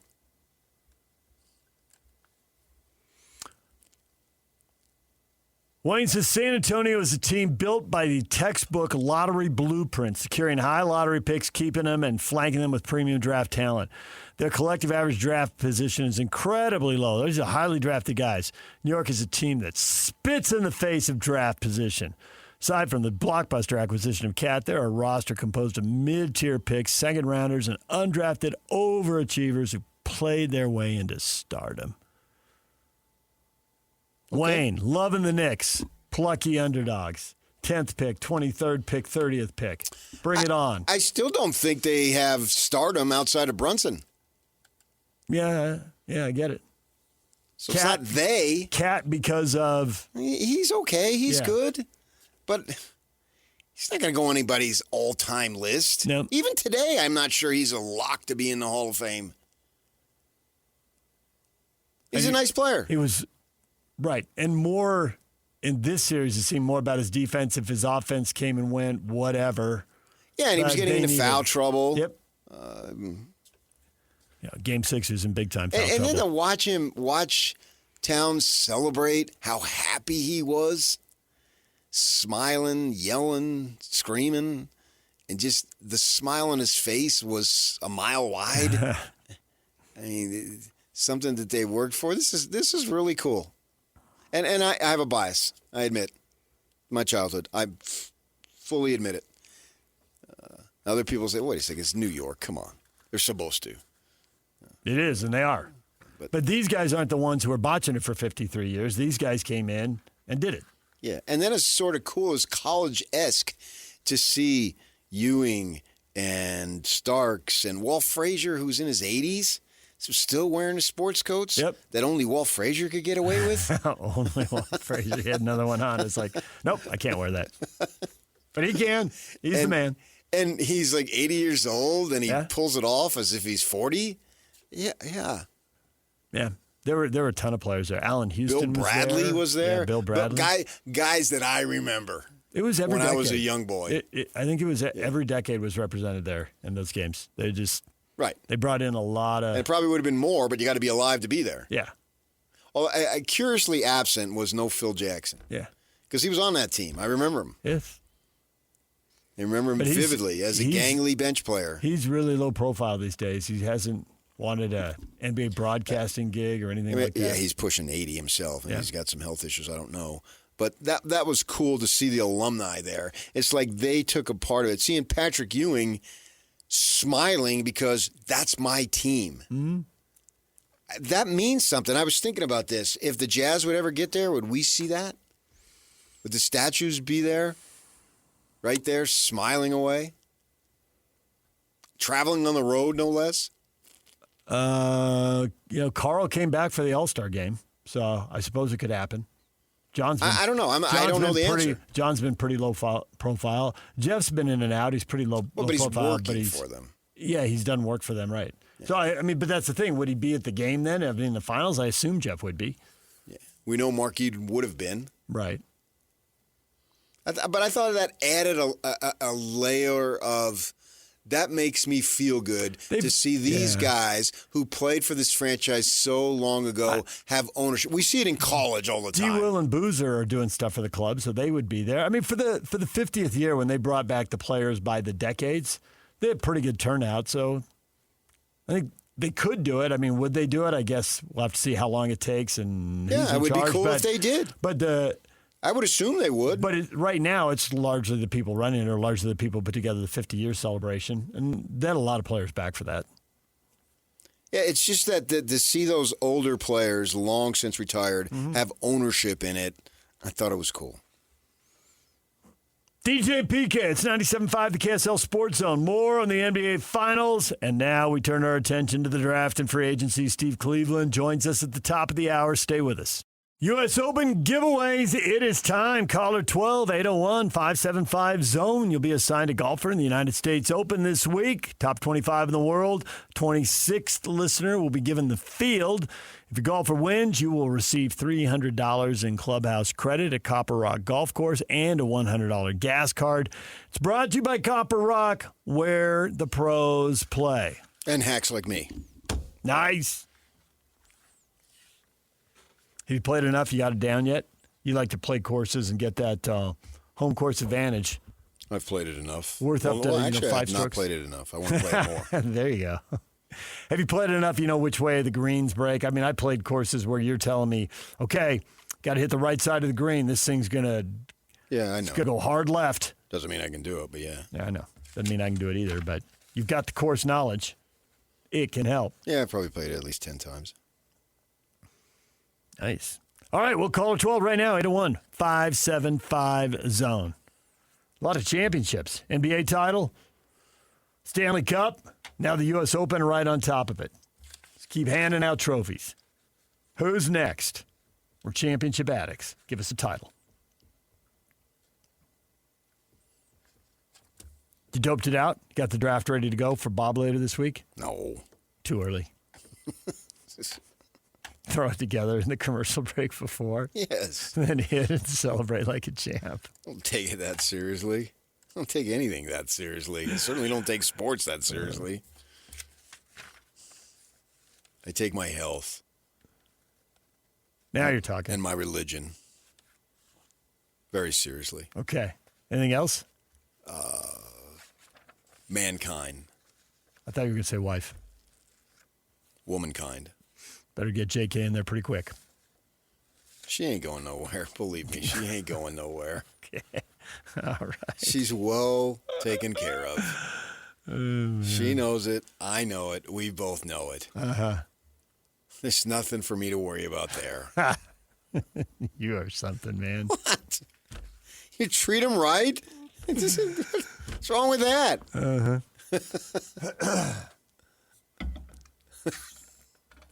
Those are the truth factors in my life, man. Uh-huh. They're all truth. Everything I say. She ain't going nowhere. She wouldn't even think of it. You are something. It's not about being something. It's about being everything to her. That's what I do. Tee it up and hit the golf ball, PK. If you're in golf with PK and his wife, these moments when PK's like this, like usually, what? Exactly, like this. Usually between the golf cart and the tee. Occasionally from the tee back to the golf cart. And then after that, you're all business. I'm going to have a swig of You Propel. You don't drop these kind of gems in the fairway. They're all truthies. I'm spitting truth loogies. Truth loogies. All right, DJ PK, we got to take a break. When we come back, Steve Cleveland, former BYU and Fresno State coach. He was rooting for the Knicks. They've got their title.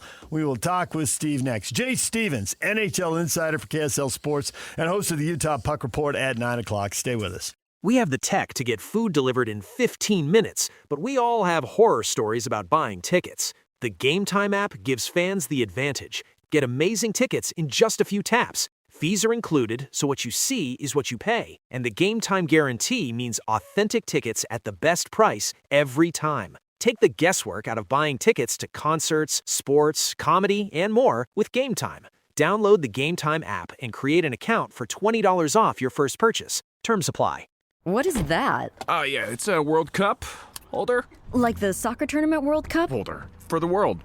Fits every car, holds every cup. It has a Carvana logo? Yeah, Carvana made it. They buy and sell cars, so they made a car cup holder. So, got any good cups lately? I used to. I just couldn't figure out where in the world to put them. The World Cup holder. Brought to you by Carvana. Proud sponsors of the World Cup holder. Sign up today to win yours at cup-holder2026.com. Not authorized or endorsed by FIFA. Not a real product. For parity and fair use purposes only. DJ PK, it's 97.5, the KSL Sports Zone. We're joined now by Steve Cleveland, former BYU basketball coach and Fresno State coach. Steve, good morning. Good morning, fellas. The Knicks are champs. I suppose you're pretty happy about that. Jalen Brunson was awesome, 45 in Game 6. They got a bunch of likable guys on that team. I think Bridges is really easy to root for, and Cat's really easy to root for, and the coach Mike Brown is really easy to root for. But you know what NBA people are thinking about right now? That's all stuff for fans. can you really build teams around 6'2" guys? Because that very rarely has paid off. But the game's different. The floor's spread. All these guys are standing around the three-point line. There's more space around the hoop. Is Brunson on the cutting edge of a new trend, or is he just an outlier and that was a remarkable performance and enjoy it? But if you're a GM and you go chasing that model, you're going to get hit upside the head in the playoffs. What do you think? Well, there is truth to that from both sides. I think, first of all, a lot of love to the Knicks. And we've been doing this for a while together, guys. And to see that kind of unfold in front of me and to see the Knicks win their first title since 1973, Mike Brown just did a great job. The coach did a great job. And it was all about sacrificing. Knicks won that NBA Cup title during the year. That would have been a little bit of an idea that the Knicks had it in them. But Brunson was incredible and just as clutch as they get. They needed pretty much the whole season to kind of get things right.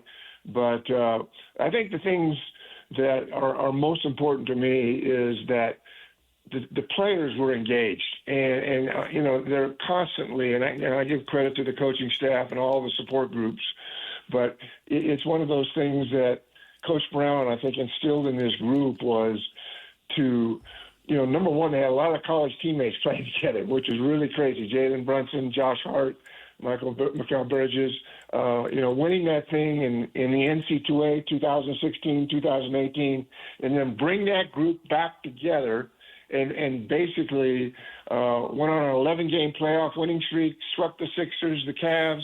Wemby is great, and he'll have his day and time. But the bigs, Karl Anthony Towns, OG Anunoby, Mitch Robinson, Bridges, Brunson, Hart, lots of titles. And I was so happy to see how it played out and fun to watch. So the drought's over. Knicks won their first title. And I think that Brunson obviously proved that he was the finals MVP with that 45-point showcase. So I just fell in love with this group. And I have a lot of friends that have ideas and thoughts, and they're always talking to me. And for whatever reason, a lot of my friends and people that I'm close to in this business kind of had different ideas and thoughts. I said, fellas, this is one of them. Can we just enjoy this special moment right now and what took place with players and coaches? And yes, Wemby was, he's who he is, and he's going to have a great career. But let's just enjoy the Knicks championship and obviously Coach Brown putting things together, but really watching Brunson do what he did. Jalen was incredible. And to do it with his two teammates in college, Josh Hart and Mikal Bridges. So I'm excited about it. I'm happy about it. And let's talk about whatever you want to talk about. He's a free agent, right? He's a second-round pick, speaking of Brunson. And so he's been with the Knicks 4 years ago, and I called up something. His introductory press conference in 2022 with the Knicks, he's got a quote, and I'm going to ask you a question. I'm going to read you a quote and then ask you a question. Quote, everywhere I've gone since high school, it's always been Jalen Brunson's good, but always that but, like they're going to say something negative. Too slow, not athletic enough, too small. All those things that don't measure heart. That's what I have. How do you measure heart? Oh, man, I love that's where we're going because, in this setting or whatever the setting is, professional, collegiate, high school, it doesn't matter. It's one of those things that you have to embrace, the moment. And yes, he's not tall enough, he's not big enough, he's not quick enough, but he's a champion. And I think as we've watched this whole thing unfold, it just let's just go back to the fact that three of these guys played together in college: Jalen Brunson, Josh Hart, Mikal Bridges. The Knicks, a team that probably had the most tortured fan base of any fan base, in all of college hoops and NBA hoops. But I think the thing that when I look at what's happening, and I look at Karl Anthony Towns and OG Anunoby and Mitch Robinson, the bigs, they don't get a lot of the hype and all the things that go with it, but those bigs were amazing and had a huge influence. And obviously Bridges, Brunson, Hart, NC2A titles. There's a chemistry, I guess is the best word to say. There is such a great chemistry and was such a great chemistry with this group that it was just fun to watch. The drought's over. They win the first title. Brunson MVP, fans celebrate.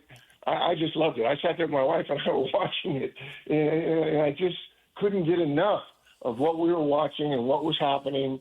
And yes, Wemby will have his time. Losing in the finals, it's painful. He'll have his time and opportunity. But the Knicks now have actually the list of teams with no titles in 50-plus years. That's got to be a wonderful thing to feel, and all that pressure taken off yourself, and we can enjoy this time and this opportunity. I love this series. I love how it played out, and there's just a passion. There's a passion about this group and how they came about getting it done. And anyway, I loved every moment. And let's move on. Is the real key to the Spurs going forward Harper? Did he show you something in this series that made you think when they get across the finish line, it's going to have a lot to do with him? Oh, yes. And one of the things you can watch in the post-game videos is to look at, and they don't give a lot of time to the losers, but I could feel the pain. And Harper is a special player, and whether he gets back to this situation or whatever happens, but that's a guy I want on my team. And a lot of heart, competitive, just a guy that you want to have him by your side. And so the drought's over, Knicks won. Let's move forward and see, kind of what happens with Wemby and that group and Harper and what's going to happen there. I think there's a lot of good in front of us as we'll look at these teams going forward. Potential major developments here with the draft coming up. Multiple national media outlets reporting that AJ has conducted formal visits with Washington and the Jazz, obviously the numbers 1 and 2 in the draft. And Darryn Peterson only visited the Wizards and does not plan to grant anyone else a meeting. So it's either number 1 or that's it. And so he's not going to meet with the Jazz. How does that influence, in your mind, the decisions that face the Jazz? Well, I was surprised by this, and I'm sure you were too, that we wouldn't be more open-minded to what's happening, and maybe that decision's been made, and maybe he's going to the Wizards and going there. But going forward, I think when you look at the Jazz,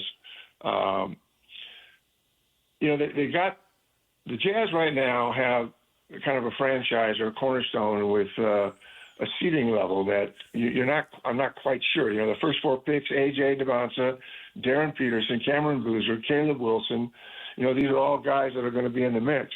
I think everything I've seen and heard is that A.J. is going to be the number 1 seed, and he's going to end up going to Washington.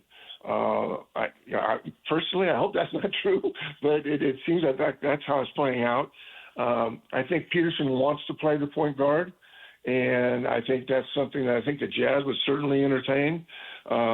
He's, basically grown into 20 points per game, 43% field goal, 38% three-point, 82% free throw. Played at Kansas. We know he's talented. And I think that would be a great pick for the Jazz, personally. And he's got, he's creative in shooting. You look at Jazz shooters, Keontae George, Ace Bailey, Lauri Markkanen, Jaren Jackson, and Darryn Peterson. I think that's a good get. I think it's a guy that, I think he's around 6'6", maybe 6'7", but he's certainly in a position to help the Jazz. And then, the selling points, obviously AJ's the best scorer in college basketball. I just don't see that going differently. But I think as a Jazz fan, we'd love to see something miraculous like that happen. Regarding, we haven't talked a lot about Boozer and kind of what he brings to the table too. Another guy that can impact a program and impact a franchise. Probably Boozer, as I've read things and watched him, there's some physical tenacity and toughness that that he can develop. You know, I just don't like putting guys in a box and saying this is who they are and this is what they're going to be. But I think there is a toughness that Boozer can develop and really have an impact and be on a winning team. And I think with Markkanen, Kessler, Ace Bailey, you add Peterson to that group, and I think the Jazz have gotten better, and I think that the Jazz will be a better team going forward, and who knows what's going to happen with trades and other things. So we'll see. I think I trust Austin Ainge. I've known him a long time. We've talked about this before. He's a brilliant young man that knows this business, and making the right pick will be really important. And in some of those things, it's just out of their control. And it's just kind of, hey, this is what it's going to be, because that's where the cards lay out. But I think the Jazz will be better for this experience, and I think the Jazz will be better as a result of this draft. When you were recruiting, how many people did you talk to who knew the players? I mean, 5, 10, 25, 50, because it seems like in this situation, and this is different than recruiting because you had to recruit so many guys and there's only, when you have that 1 or 2 pick, you got later picks in the draft, but you can invest a bunch of time in this one slot. I'm just wondering, even if they can't talk to Peterson, if you talk to enough of his college teammates, high school teammates, AAU coaches, college coaches, people in the Kansas program who are around him all the time, can they talk to enough people? I mean, do they go 20 or 30? I don't have a good feel for it, but I assume they talk to a lot. Yeah, absolutely. I mean, you got to do your due diligence. And I think it's, when I was a college coach, I wanted to get every bit of information that I could get, from grandma to, his high school coach to his AAU coach to friends and family. I mean, no stone unturned. I mean, you really diligently go after this thing and making sure that you're getting the right fit for this particular player, whoever that might be. And so, yes, I think I remember recruiting, and I remember going into homes and, with family members. I can still remember one of my recruiting visits. I was recruiting Lee Kamard, and I went down to visit with him. And he lives in Arizona, and I go down there, and I walk into the house. There's like 40 people with ASU hats on, and I'm coming there representing BYU at that particular time. And I mean, I could barely get eye contact with these people. It was like, oh boy, this is going to be really, really difficult. And as it turned out, there were some people in the family, and there were others and coaches, and it all played out. And Lee ended up being at BYU, but that's kind of how it is. And having relationships and having that understanding of moving forward and what's best for me, and getting as much input as you can. And I think whether it's in college or it's the NBA draft, that's happening, and it's happening with Austin Ainge right now, making the right pick. Some of those things are already kind of etched in stone because they've done all of their due diligence, they've done all the work, and you look at the cards, you lay them out and go, well, it appears that probably Peterson is going to end up with the Utah Jazz. Things can change, and who knows what could happen, but I think Peterson will be a wonderful get for the Jazz. I just think he has a great upside, and he's a shooter, and you can't have enough great shooters. I don't care what league you're in, what's going on. You got to have great shooters to make your team better and give yourself some longevity of success over the years coming forward. You're a college coach at Fresno, which had a ton of NCAA violations and all that stuff, and so you got to make sure the kids are doing what they're supposed to do. What do you think of this Brendan Sorsby thing, of him potentially being able to play next year with the gambling? In my mind, the Brendan Sorsby, he's just the guy, but the issue is far bigger, and if he's allowed to play, then that basically opens the door that kids can gamble on their teams and gamble and whatever while they're playing college, which just means, man, they're going to have so many temptations. People are going to try to get a hold of them. We've already seen problems from time to time. So I think this is an important decision, not just for Sorsby and Texas Tech, but for all of college sports. I completely agree with you. And it's when I read that and kind of tried to get my arms wrapped around what this might look like going forward.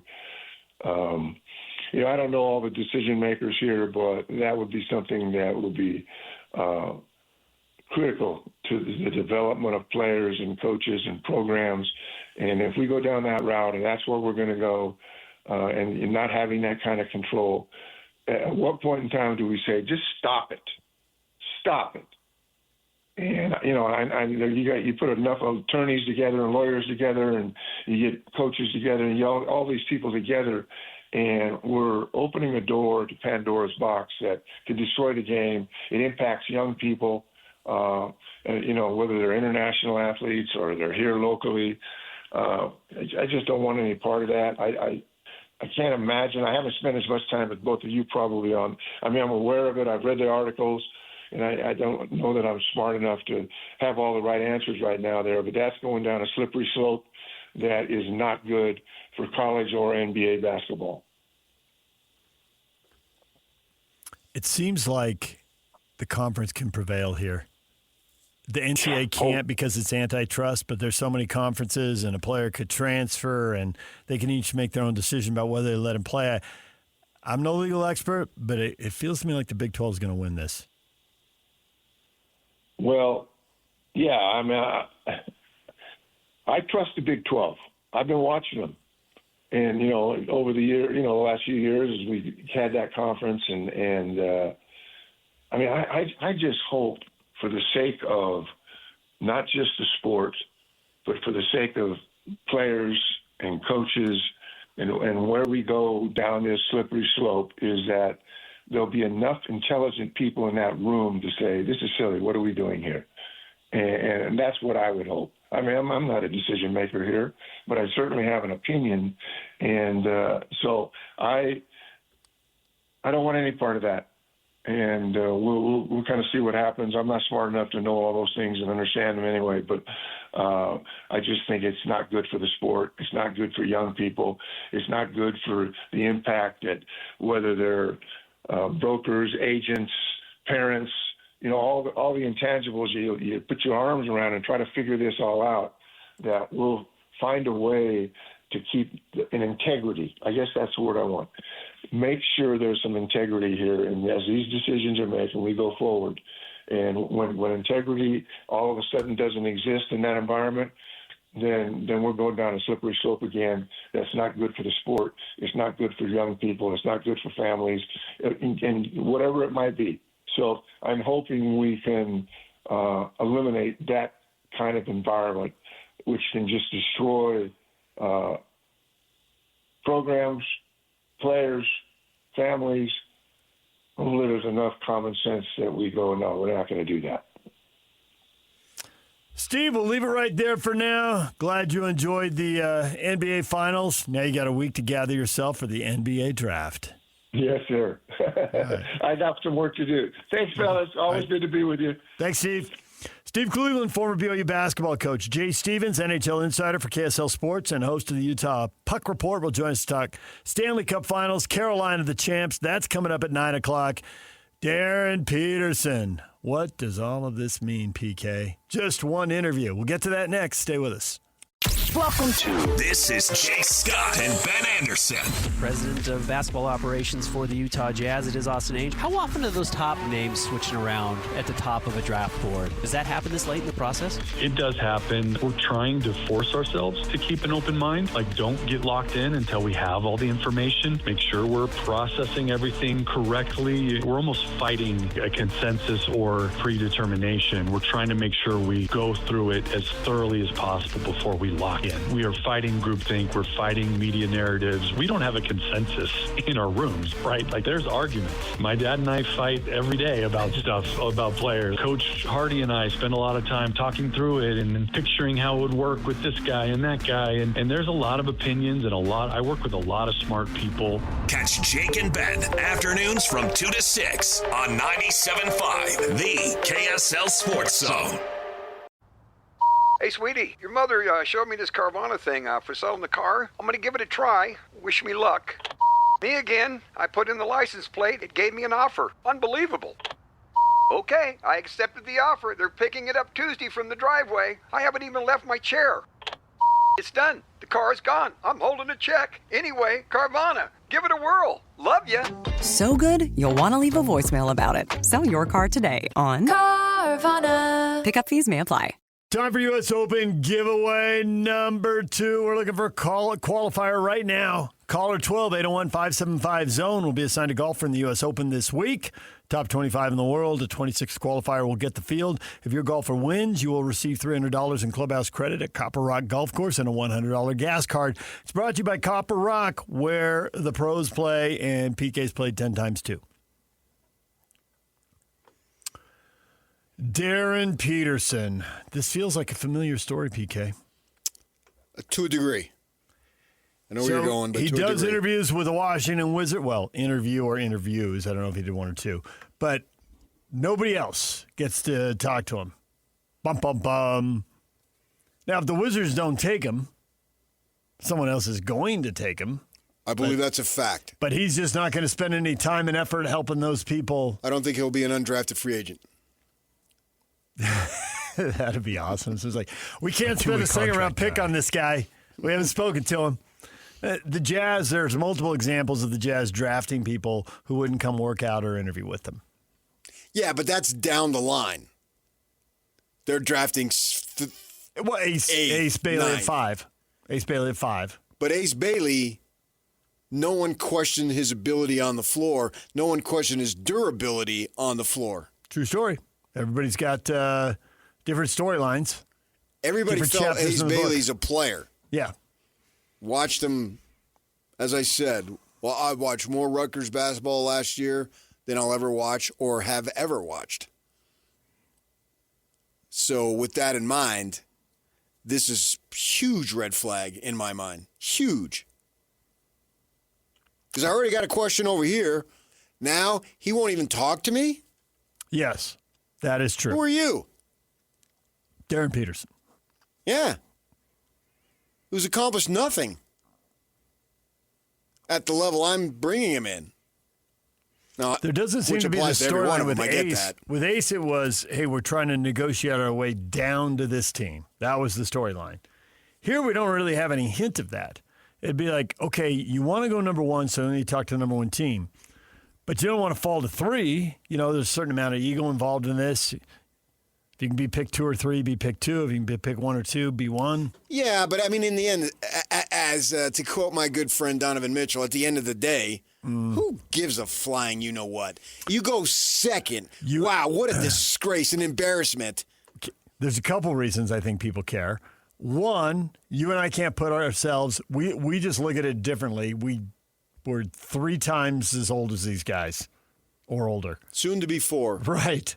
I'll be 72 this year. So it matters to them in a way. It's just not mattering to our 30, 40, 50, and 60-year-old listeners because they get it. Now, there's a payday involved here, and everybody's slotted. You make a little more money.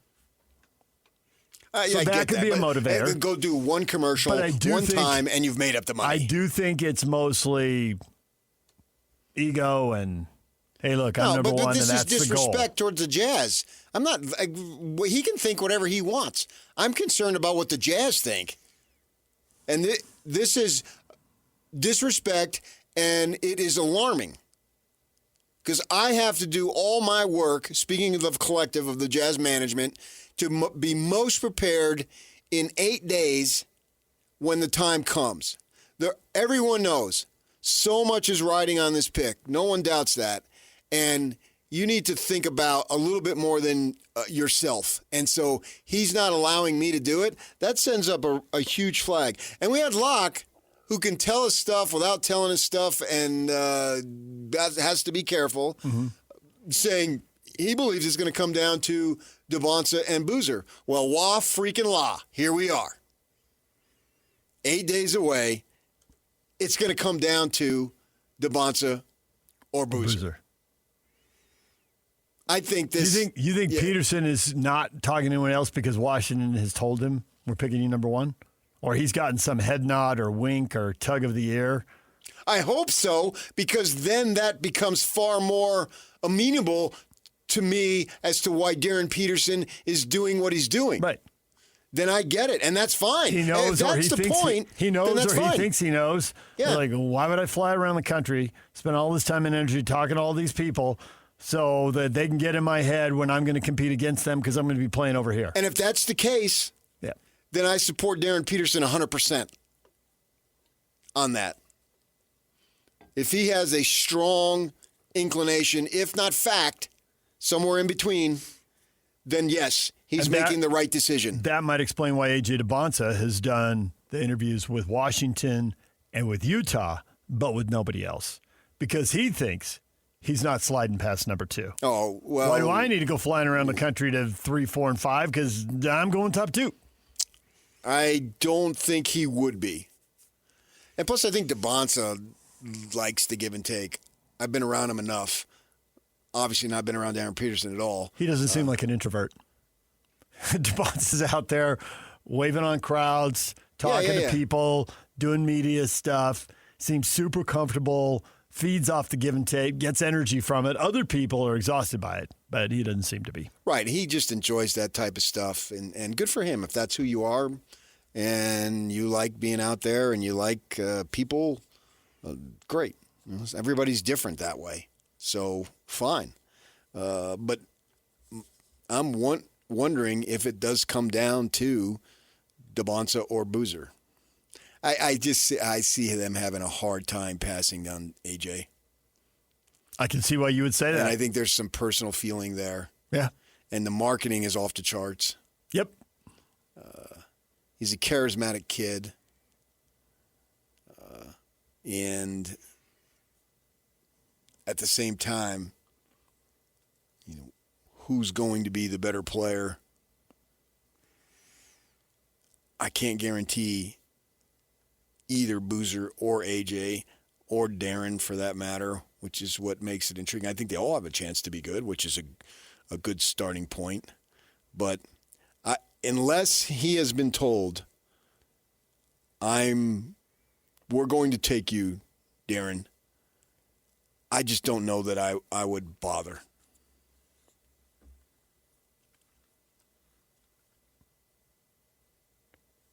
So do the Jazz know what he's been told? I mean, maybe they do.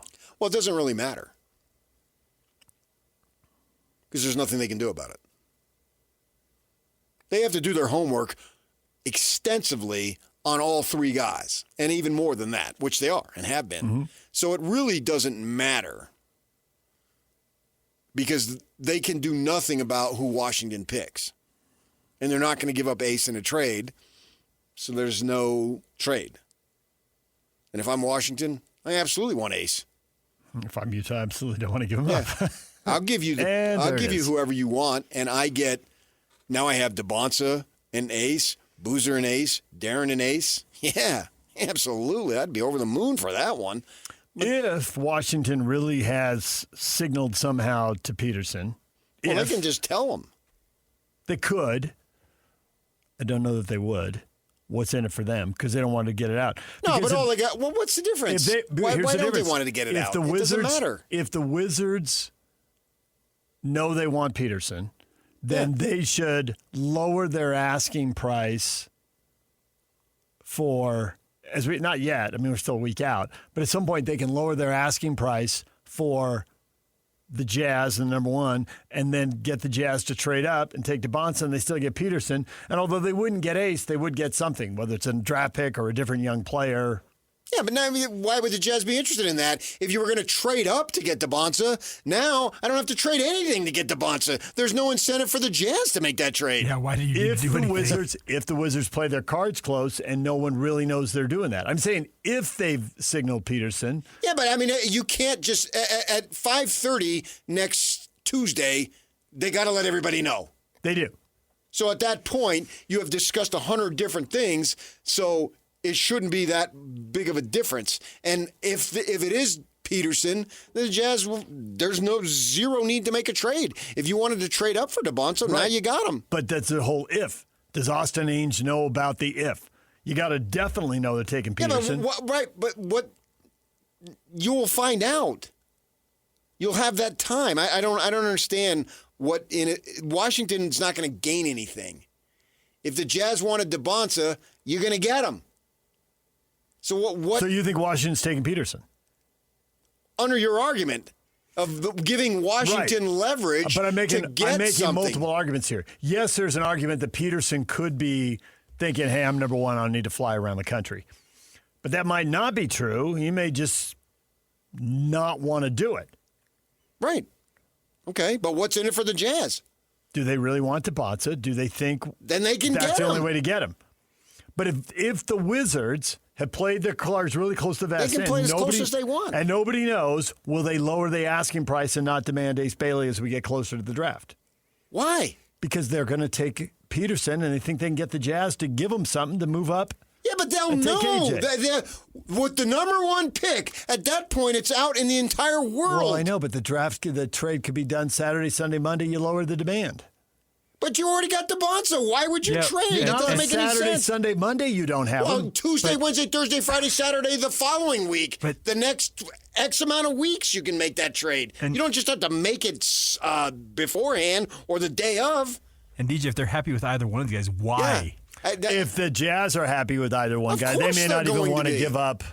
They're not going to. Whatever There's no need to young give up player. anything. They're both considered generational type talents. Yeah. So. But do the Jazz really believe that? I get they are considered that, Well, they but do also the Jazz value one guy over the other, which would be They AJ. believe it no more than you can believe something without being a guarantee. All of us have faith in God. How many of you have actually seen God? So, I mean, Not we have I. the faith, and they have you have as much faith as you can have until it actually happens. And it's going to be a miserable day when I have to look at him and answer for what I've done. If the Wizards... He's going to say, bye-bye, like the flight attendants when you walk up, bye-bye, bye now. That's what they're going to say to me. Saturday Night Live skit, I got it. If the Wizards think that the Wizards and the Jazz see this differently as who the number one pick should be, I just think the price could come down from Ace Bailey. I get the price is Ace Bailey now. But you don't need to. The Jazz don't need to give anything away. I don't see that at all. That doesn't make any sense to me. They don't need. They would be perfectly content to take Darryn Peterson, number 2, and perfectly content to take AJ DeBonsa, number 2. Despite the fact Peterson won't come interview. That's not another red flag. What if they're not convinced? But he's not. But at that point, he's available, and he's got no choice. And you either come here or sit out. I know that. But are they confident that he's going to be the player they need him to be? Or is this another red flag? They have as much faith in these guys as you can have without them going out on the floor doing anything. So you can only have so much faith until it becomes, I don't need faith anymore. I've seen in Peter and James and John and all those people, they saw Jesus. So at that point, it's no more faith. It's knowledge. Yeah. So you can't have knowledge until October. And then we start seeing knowledge, and then the October of 27, the October of 28, and so forth. Didn't we learn the lesson from Ace Bailey last year? His agent, whoever that guy was adamant that we're not doing anything, and the engineer tried to get... I think that's a different set of circumstances. Why? I could play out the same way. Why? Because Ace hadn't sat out 11 games. I think there is. Right.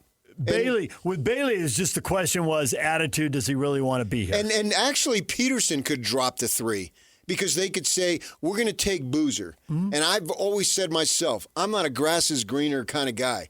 I'm grateful for what I have, not worrying about what I don't have. And Boozer, if he's available, which he is going to be, because I don't think he's going to go number 1, you take him, and you're going to get a heck of a player who can be a cornerstone.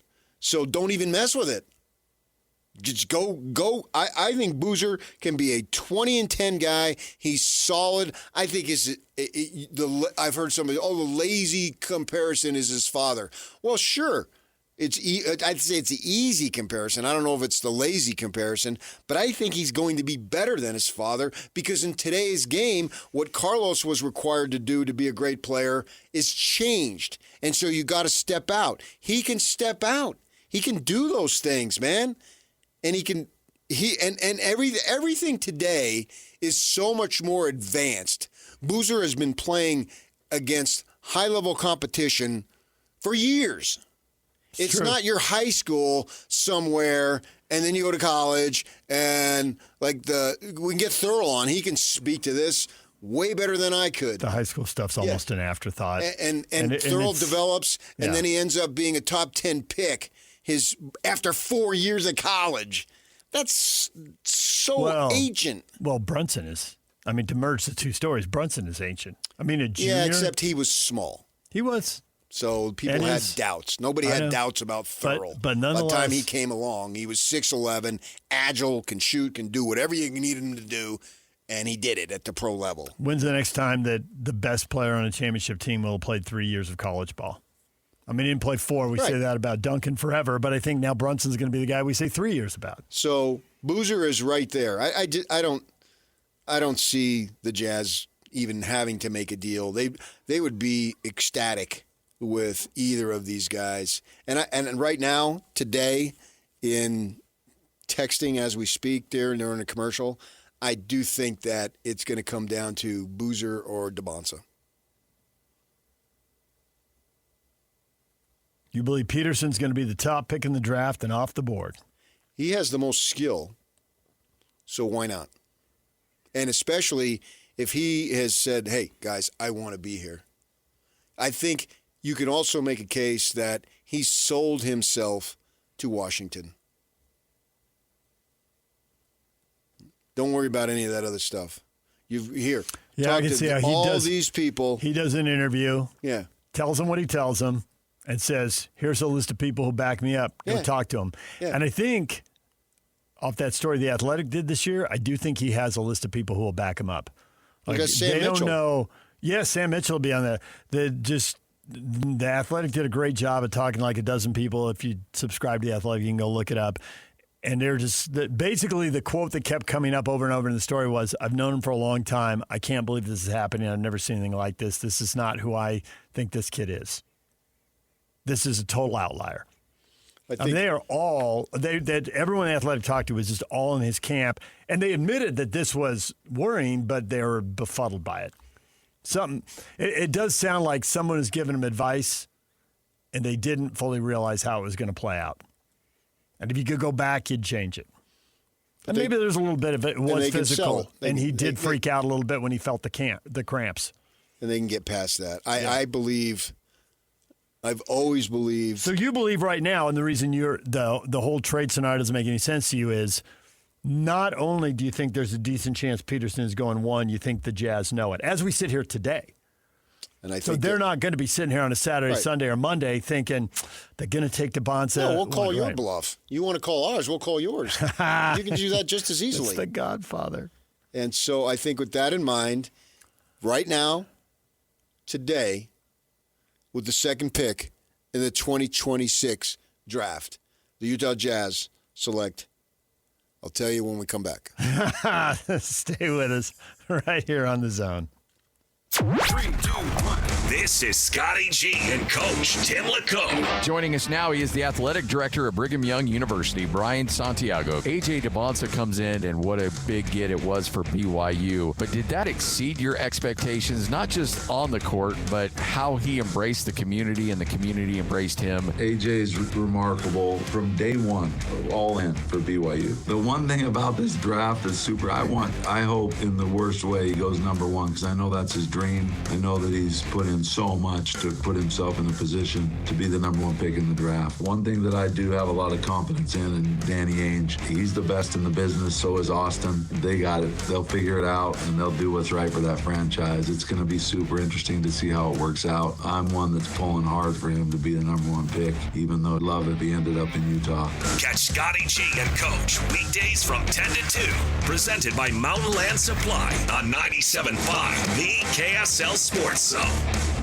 So what you're telling us right now is lining up with something that the coach Tim Lacombe said right after the draft lottery. And they ended up at number 2, and at that point we had no idea. And man, it's a good thing they won that coin flip with Sacramento. Woo! Yeah, sure. And they'd be down there at number 7. But I said, so what do you think? And he says, I don't know how, and I don't know what. He says, but I just have this feeling they're going to end up with A.J. DeBonsa. They're going to get him. Where I'm at. And I said all the stuff I would typically say. And he's like, I don't know. I don't know how it's going to happen. He says, I just have this vibe. Now, with you and your sources in your own way, thinking that. And it's just, this is a think. I'm not saying anybody, Jazz told me they're going to draft I haven't a Bonza. put it on social media. Thank you. You're welcome. But I do think that if he's available, and I think that the growing chances of him being available are just that. There's a multi-tier thing going on here. One, is Washington going to take Peterson? And maybe our clue is that Peterson's only done one interview. He's only done one interview. And that's one. It might even be stronger than a clue. You could say that's because he's arrogant, and that's because he thinks he's better than, and that's because he doesn't want to go to Utah. But it could be as simple as they came away from their interactions, and whether it's him or his agent or somebody his agent knows, somehow there's a wink, a nod. And then the Bonza becomes available, and he's just too good to be true. And they can't pass on him. Or Boozer. And they take AJ. They can't pass on him.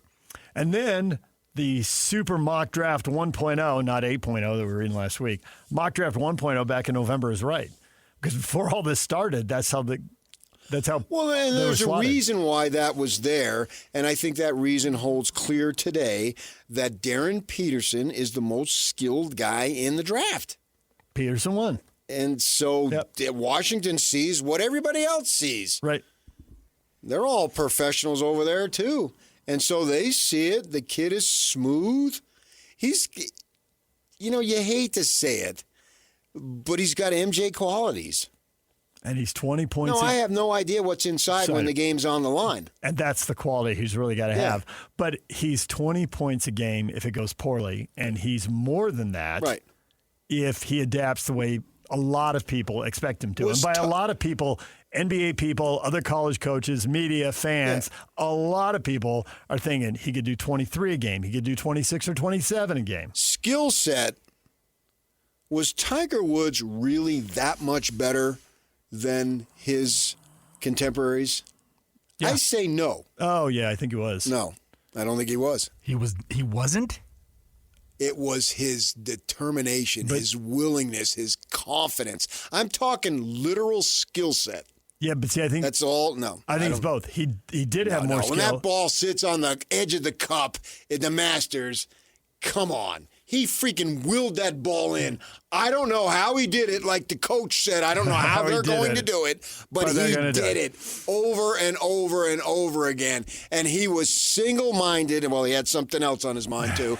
But when it came to golf, he was single-minded. He was trained from that. We want to crack on Earl Woods all we want, but he was trained for that, and he did it. And he believed, he intimidated everybody. That's not a skill set. But he had the skill set too. And he had all of that. Exactly. He had all of that. No one's denying it. But he also had, he literally hit the ball further off the tee than everybody else. And if that was the determining factor, then he won. But around the green, I can go get the guy from the longest drive contest at Mesquite to hit it longer than those guys. But when you're both, that's why you triple the other elite guys. That's making my point. Right. That is exactly what I'm saying. So he had the ability to will the ball in. Yes, he did.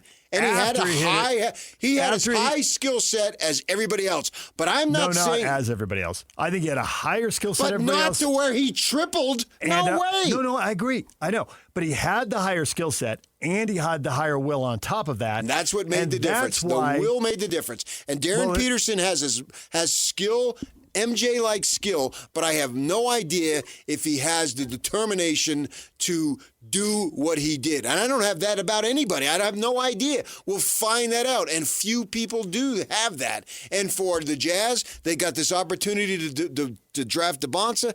AJ, my friend, you didn't go number one. What are you going to do about it, son? Oh, my gosh. We got the broadcaster right over here says you can't shoot threes to save your life. What are you going to do about it, son? It's all set up. That'll be awesome. Yeah. Scotty G has a story like that.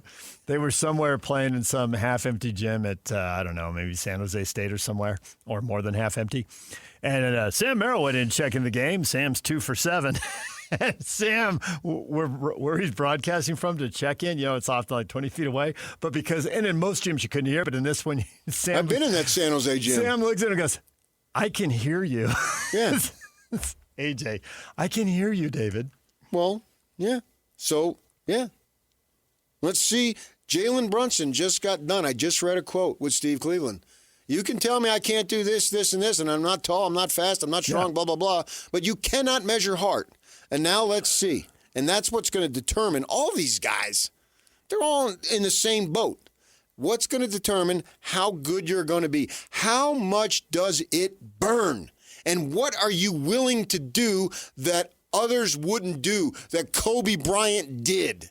Sure, Kobe Bryant, he had enormous skill. But what made Kobe Bryant? It wasn't just his skill. I would argue no. I would argue that his skill was secondary. It was actually the determination, the will, all the stuff that goes into it. That's what separates the rest from the few. Well, sometimes it's the talent, but to get to the very, very top, you got to have it all. You got to have that athletic gift, and then you've got to have the work ethic, the determination, the confidence, your the willpower. summer has to be ruined when you lose. Not stand up to a bunch of media dudes making 60, 70 grand saying never to these guys. What the crap was that? I have no idea. It was bizarro. If I'm San Antonio, my gosh, I'm having to meet with Duncan immediately and Popovich immediately. What the crap was that? That's what you're worried about? That was a red flag. Yes. One that has to be addressed. To your point immediately. On the plane flight on the way back. They've all got the video right away. Yeah, They all Steve know. Cleveland recruited a kid named Travis Hansen, who was a junior college kid. UVU was a junior college. It wasn't UVU. It was UVJC. And he comes in. UVCC, but not UVJC. Well, it was AJC. It was AJC. It was UVCC, right. And Hansen, Travis had the heart Big time. to help build that program, to set it up for future success. And can you measure that? I don't think you can. But some guys have it. And do you have it? And who has it here? And not only toughness, finishing through traffic when you're getting fouled, when they're not calling any fouls in Game 6 of the NBA Finals, and they did not. That was an old school game. That felt like the Riley's 90s Knicks. They were beating each other up in the first quarter, and the refs were just letting it go.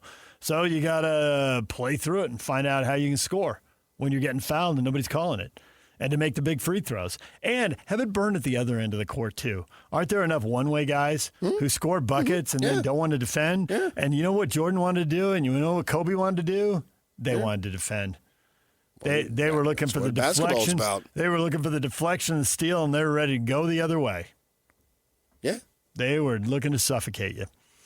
All right, DJ and PK. When we come back, Jay Stevens, NHL insider for KSL Sports and host of the Utah Puck Report on the Stanley Cup Final. Carolina hosting the Cup.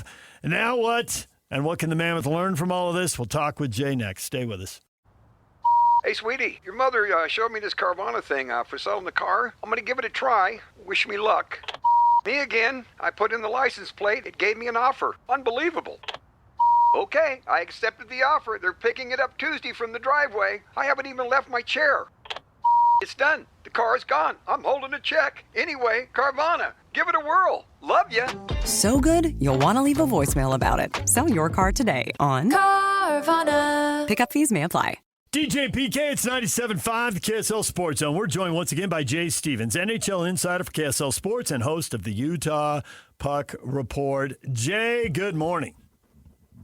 Good morning, gentlemen. Always love the Beastie Boys intro. That's a perfect pick. Looking at this, now that it's all over and Carolina has won the Stanley Cup, is it easy to say that in this year, the fact that Colorado had so many injuries really explains what happened in the playoffs? Vegas with their draw to the conference final isn't crazy. Colorado with their draw to the conference final isn't crazy. Carolina was the best team in the East. And if Colorado had been healthy, maybe it would have been Colorado and Carolina. But since Colorado wasn't healthy, Carolina is the champ. And in dominating fashion, the way they won at the end there in those last three games. Yeah, I mean, I think that's more than fair to say. Everybody had Colorado. I had Colorado and Carolina in the final. So I think, yeah, once Colorado wasn't healthy, because if you watched these two teams during the season, they just absolutely dominated. Obviously, Colorado wins the President's Trophy and then gets banged up a little bit. And Carolina just stuck to their system. They had such a good team. They were never able to get past the conference finals. And they stuck to the system. They added some important parts like Jackson Blake. And I think that just gave them that extra push. And then to do it with two goalies hasn't been done since the 84 Edmonton Oilers. So, yeah, I think that's fair to say. It would have been amazing to see what Colorado could have done to challenge Carolina's dominant, forecheck. I think they were built pretty much the same. They're both a real fast team with a super aggressive forecheck going up against a team that just is a brute force team with good zone entry. So, yeah, I think it would have been really interesting to see, but that's why the playoffs are set up this way. It's always an adventure. As we do with the Jazz, we look at stuff to how it relates to them, as we watch the NBA and as we're getting accustomed with what the Utah Mammoth are about, we're looking at the NHL with an eye towards the Mammoth to see what they can learn from that. Anything, not just in this particular series, but in the entire postseason that you saw that caught your eye in terms of what the Mammoth could use or need? Yeah, what really stands out is having a little bit more of an aggressive second line. The second line was the difference last night. You look for Utah's got to be looking at somebody else that can come in and be more sandpaper. They need one or two more big bodies to wear down the other team's offense, and then that balances out the speed. If you see what Carolina did, they did it. They had a super fast first line, a really fast but physical second line, just really chippy, agitating guys. I mentioned Jackson Blake already. He just and Stakehoven, they had that. They just had that grit to them, and where they finished every check. And if you took the puck from them, they just turned around and went right back at it. We call that water bugs or whatever. They just seem to be everywhere and just flying across the ice like that. And they definitely have that. And that's something more that the Mammoth need to add to their depth. And we really need to see what Vanacek could have done as a backup. I don't think they re-sign him. I think he was qualified, but we didn't see him play enough games to really get comfortable. And I think that's the same with the team. But Utah knows they need a solid number 2 or a number 1B. And there are a couple options coming available in the free agency. Nothing great, but maybe a guy that could play a year or possibly see what the youth movement has in it. But those are the biggest gaps between what they have now and what they need to get in the future, to make it further in the playoffs. They need more grit, they need solid goaltending, and they need 2 rested goaltenders when they enter the playoffs. That sandpaper and grit you talk about on the second line, is that player that you're imagining in the system on the way up, or is that something that the Mammoth need to go out and acquire and use some of those prospects to have the value to get back whoever it is they need? That's the question I've been getting the most. And I think the best answer from everything I've seen is basically every part the Utah Mammoth need is already in the pipeline. When I talk about goaltending, they've had that Villalta, they've had Stauber. Both of those guys deserve a chance. They're both free agents this year, but both of those guys deserve a chance to get some NHL games. They've proven themselves in the A. And then you got Michael Hrabal coming up, who could really be the future goaltender for the Utah Mammoth. He's 6'7". He had a phenomenal NCAA career, so he's already there. And as far as the sandpaper, man, they've got a couple. That Cole Beaudoin that they picked up right after they drafted Iginla that first year as the Utah Hockey Club, that guy's grit, and he's big, he's strong, he plays just like his father who played in the NHL, where he's just got the perfect NHL body already. And then I've talked about him before, but Gabe Smith, a 4th-round draft pick, part of the Utah Hockey Club. He's an absolute steal in the 4th round. If the draft were to be this year, he'd be a top 5 pick easy. He's just gotten better and better. He's got a mean streak to him. He's already in the preseason games for the Utah Mammoth. I think he's already fought 3 times, and I think he only played like 3 games. So he's a guy that you're going to see. I really expect him to be challenging for, if not taking a roster spot this year. And same with Beaudoin. Both those guys could make the team this upcoming season. This is fascinating for me to see what the management with Bill Armstrong is thinking, because, you can expedite it, but you don't want to expedite it at the risk of losing a potential big-time game changers. So they got to figure out, what's available and what is the cost of that availability, and then decide, okay, this is the right thing to do, or back off and say, nah, we're just going to wait. We're going to hold our cards because we believe that if we sit tight in a year or two, we would have something that could be more special that would last several years. So I find that whole concept fascinating to see what they can do. If I put you in charge, what would you do? I have learned so much from watching Bill Armstrong this year. I've been an NHL fan for as long as I can remember, and to see a guy do exactly what he says he's going to do consistently and not change anything, I think I would stick with the current plan. I think there's got to be a little bit of regret for giving up on Doan. Yeah, for sure. And this is nothing about Peterka. Peterka is going to be a phenomenal player for Utah. But I think Doan would have been more that second-line guy, just an amazing second-line center that plays super physical. He is a game changer, and he proved that already this season. And, this was his first full season in the NHL. And to see an asset like that go away and then see the work that you got to put into Peterka to get him into your system, which is kind of this, I guess it's the same thing they were doing with Doan. They brought him up. They thought he wasn't ready to finish those plays, so they sent him back down to the A. But, man, I just think the way they're doing it seems so smart, so well thought out. And if you look at everything in the pipeline, I love the line you just used of holding your cards, because, man, they've got a bunch of aces up their sleeves, and I hope they hold on to those. And it's been fun to watch because, like I said, some of these free agents come up, and you'll see other teams kind of forget what they have in their hand and – put it down and say, hey, give me that guy. And I was worried that Utah would do that for Larkin. But every time you see any player wants a trade, immediately the online blows up that it's going to be Utah. And I just don't see Utah being a real big player in either free agency or making a trade. I think they know what they've got. This is exactly where they wanted to be when they said they wanted to be here. They want to get good eventually and then stay good for a really long time. Right. And everything that you look at says they're ready for that. Kevin O'Connor, former Utah Jazz general manager, said once when someone said something about overpaying for a free agent, he said, you always overpay for free agents. The question is, how much do you overpay for free agents?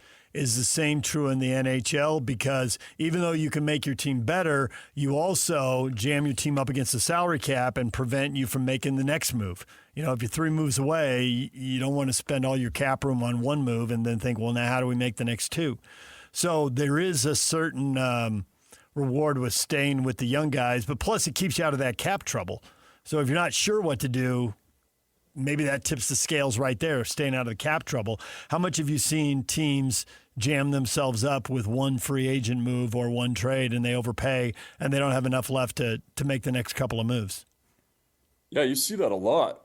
Just the most recent that comes to mind is the Nashville Predators. They went out and got all the high-dollar free agents with Marcia Show and Stamkos, and they're like, that was 2 years ago, and they thought, this is going to be the Stanley Cup for us. We're going all in, and gave those guys big contracts for longer term than, their teams were willing to do.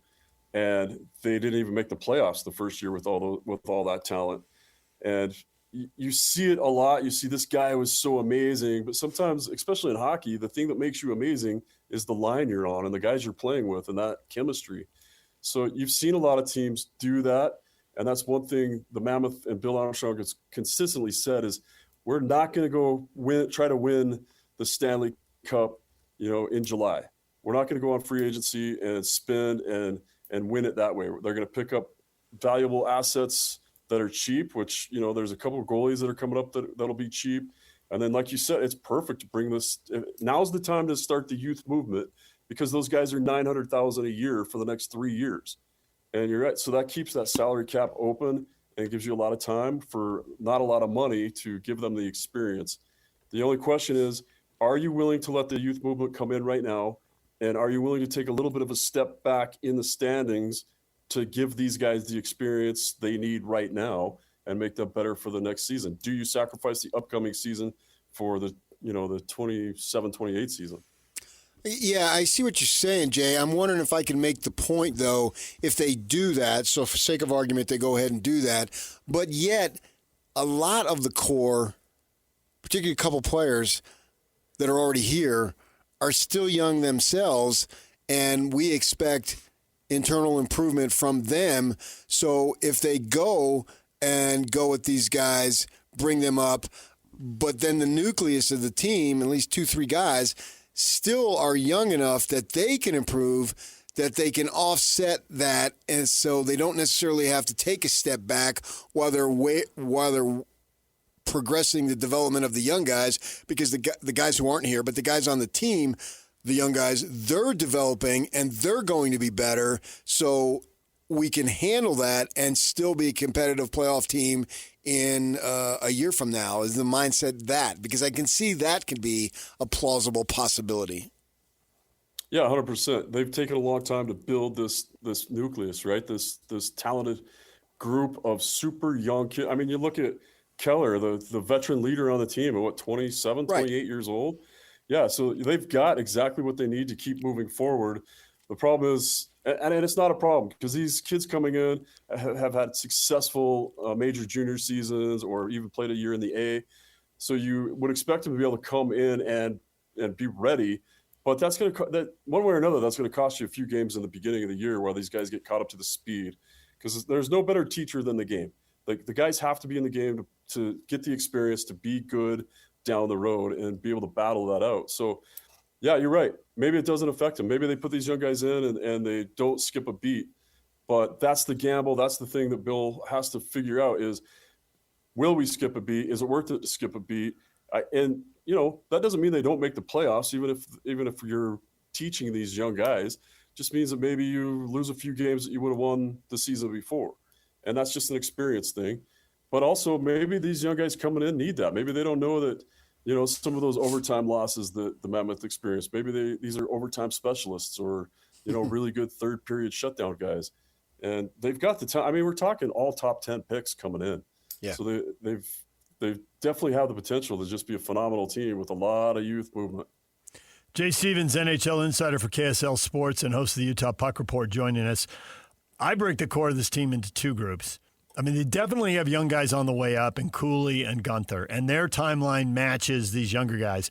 But, man, Sergachev and Keller and a handful of other guys, they're in their primes. Like, now's the time. So when you say, hey, you're willing to take a step back this year, no. Sergachev, Keller, this is it. Let's go. So I'm wondering if there's a middle ground here. Bring the young guys up. And this all started with you saying, hey, they need someone with some grit on that second line. And you also made a good point. Some guys look good because of who they're on the ice with. So my question is, as these guys come up, do you see, and maybe it's not the same for all the guys coming up, there may be a distinction there, somebody who should be put on the second line, and they need to be with those guys, and there will be growing pains, and it is Keller's prime, and it is Sergachev's prime, and, oh, well, we're going to do it. But can you bring them up and put them on the fourth line? Now they're not on the ice with the same guys, so maybe they don't learn the same way, but maybe that's a way to finesse it a little bit, and maybe it depends on the player. What do you think? Yeah, 100% depends on the player. A guy like Cole Beaudoin, you could put on the fourth line. A guy like Gabe Smith is going to be a fourth line guy. Your third line could use some grit too, but you don't put a guy like T.J. Ginla or Caleb Denoye anywhere but lines 1 and 2, because those are your scoring lines, those are your finesse lines, and those guys, that's the guy's jobs. You've seen in the past, or a guy gets pulled up and they get put on a fourth line, and you're T.J. Ginla. The fourth line guys aren't going to keep up with you, for one, and then two, like there's.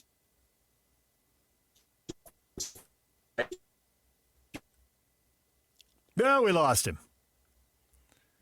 Internet connection goes. You don't trust a cell phone, then you put him on his laptop, and then the computer goes. Okay, fine. I know.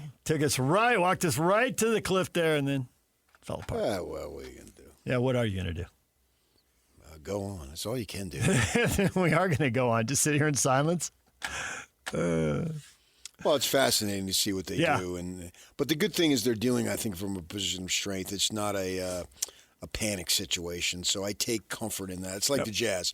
No matter who they draft, it is an opportunity to get the team better. Jay Stevens is back with us now. He has rejoined.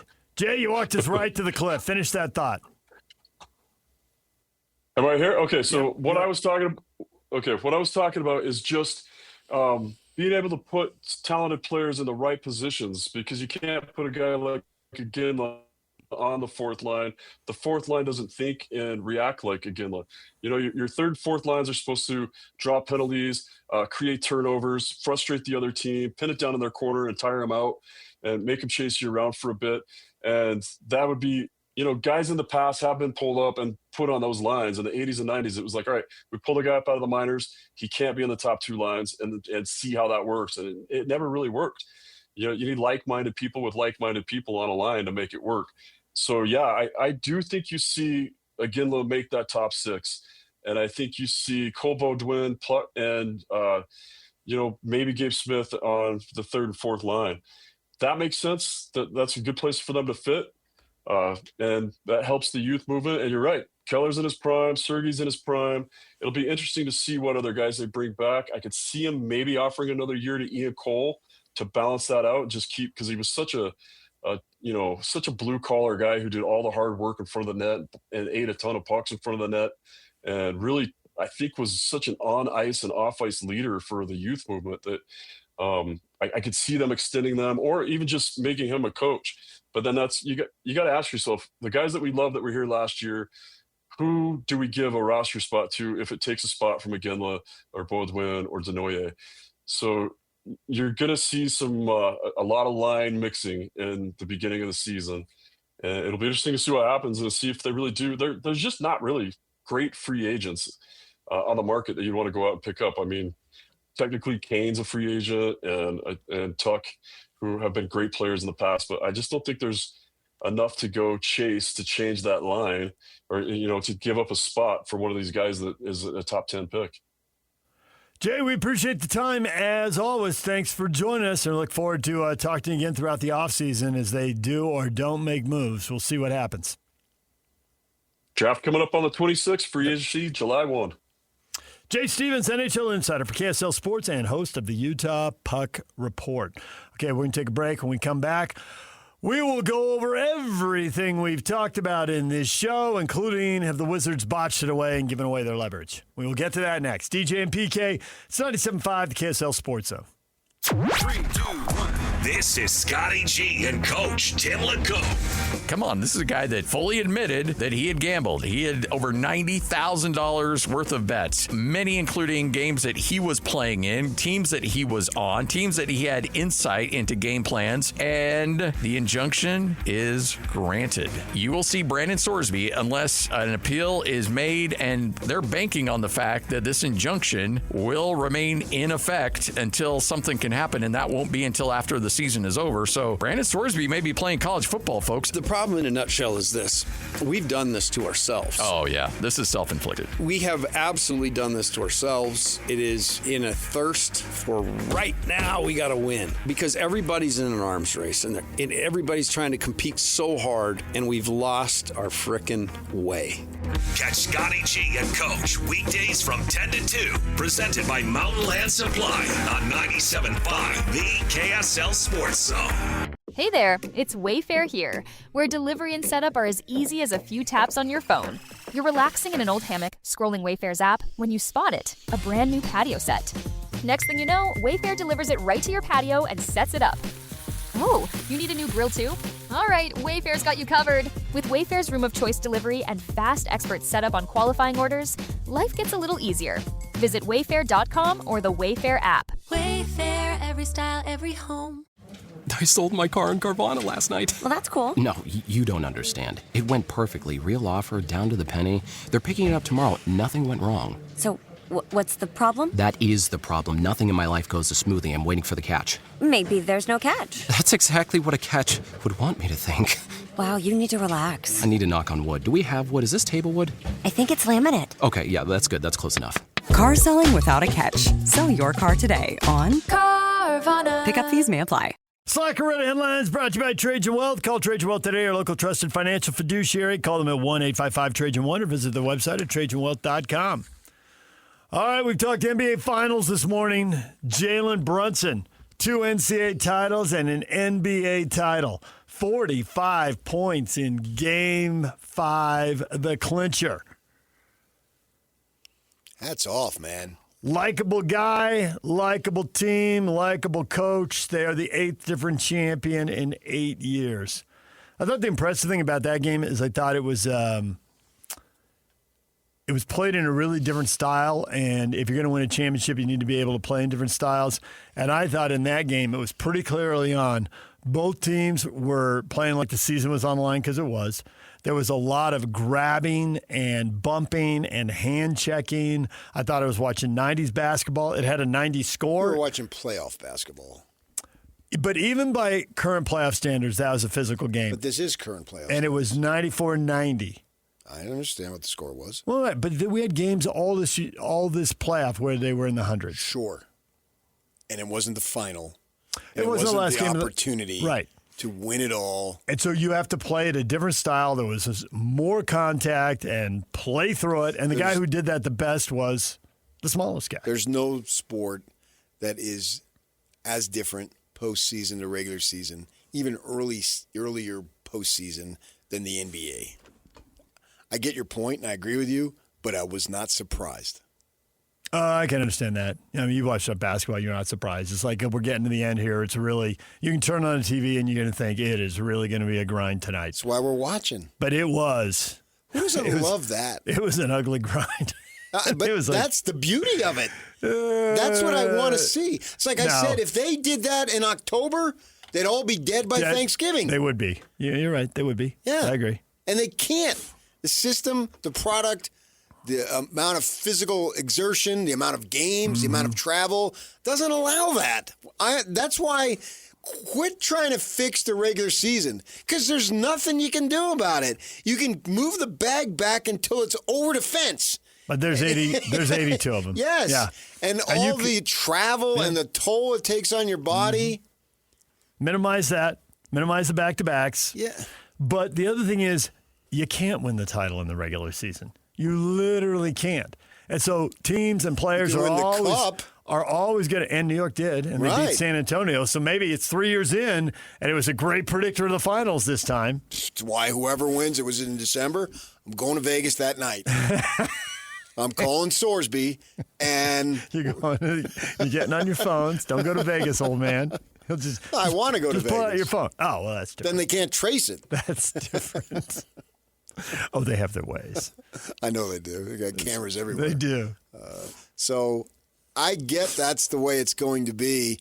That's why I slog through the regular season, because I know the end most of the time is going to be awesome. And this was awesome. I loved watching Brunson do his thing. Smaller guy, undervalued, blah, blah, blah, every step of the way, according to his own acknowledgement. And I agree. I believe him. Oh, he knows what was said. Yeah. And there he is. I'll show you. I'll show you. I'll show you. And he did it. Even in college. I mean, the guy won 2 NCAA titles in 3 years. But if you go back and look, like his minutes and his scoring as a freshman, he is a role guy. Even when Villanova's winning. Yeah, freshman, but he was a freshman and he still played a lot. I mean, he started a lot of games. He played 24 minutes, but he didn't average in double figures. But by his junior year, he's playing 31 minutes and he's the leading scorer. That's what I want to see. Stick with it. Keep battling. Keep grinding. Right now, the 2 top jerseys that I would buy in the NBA right now today. Jalen Brunson in the Knicks. And A.J. DeBonson in the Jazz. In a Jazz. I got it. Yes. All right, let's get to this, because in the middle of the show, you were texting with people, and it changed our discussion, and I was slow to catch up to what you were saying. So we were talking about 2 different scenarios. There's one scenario where the Jazz don't know what the Wizards is going to do. And there's one where the Wizards have screwed up and tipped their hand, and the Jazz might have a pretty good idea what the Wizards are going to do. So in scenario 1, which is one I was focused on, which is what the Wizards play their cards right, They don't ever let anybody know what they're going to do. And they eventually lowered the demand on Ace Bailey because the Jazz aren't giving up Bailey and the number 2 pick. That's just too much. But you can get the number 2 pick and a lesser player if the Jazz are going to go get AJ. But if the Wizards, who have a history of screwing up, have screwed up and have tipped their hand, maybe Peterson is only doing one interview because he knows where he's going to go. And DeBonce is only going to do 2. He knows where he's going to go. And the Jazz have figured out, because the Wizards have messed up and let it leak somehow, somewhere, and it's gotten back to the Jazz, and they know they aren't going to make any trade. Not even a lesser trade. Forget the Bailey trade. They were never going to make that trade. But they aren't even going to make a lesser trade because now they think they know what the Wizards are going to do. And right now, not reporting it as a fact, but if I made you guess, and if you took we'll label it a semi-educated guess, acknowledging you don't have 2 sources, you don't have this nailed down, and you won't bet your life on it. Well, and there's no point in doing that because it could change. People get to change their mind. We still have 8 days. Yeah, people get to change their mind. Yeah.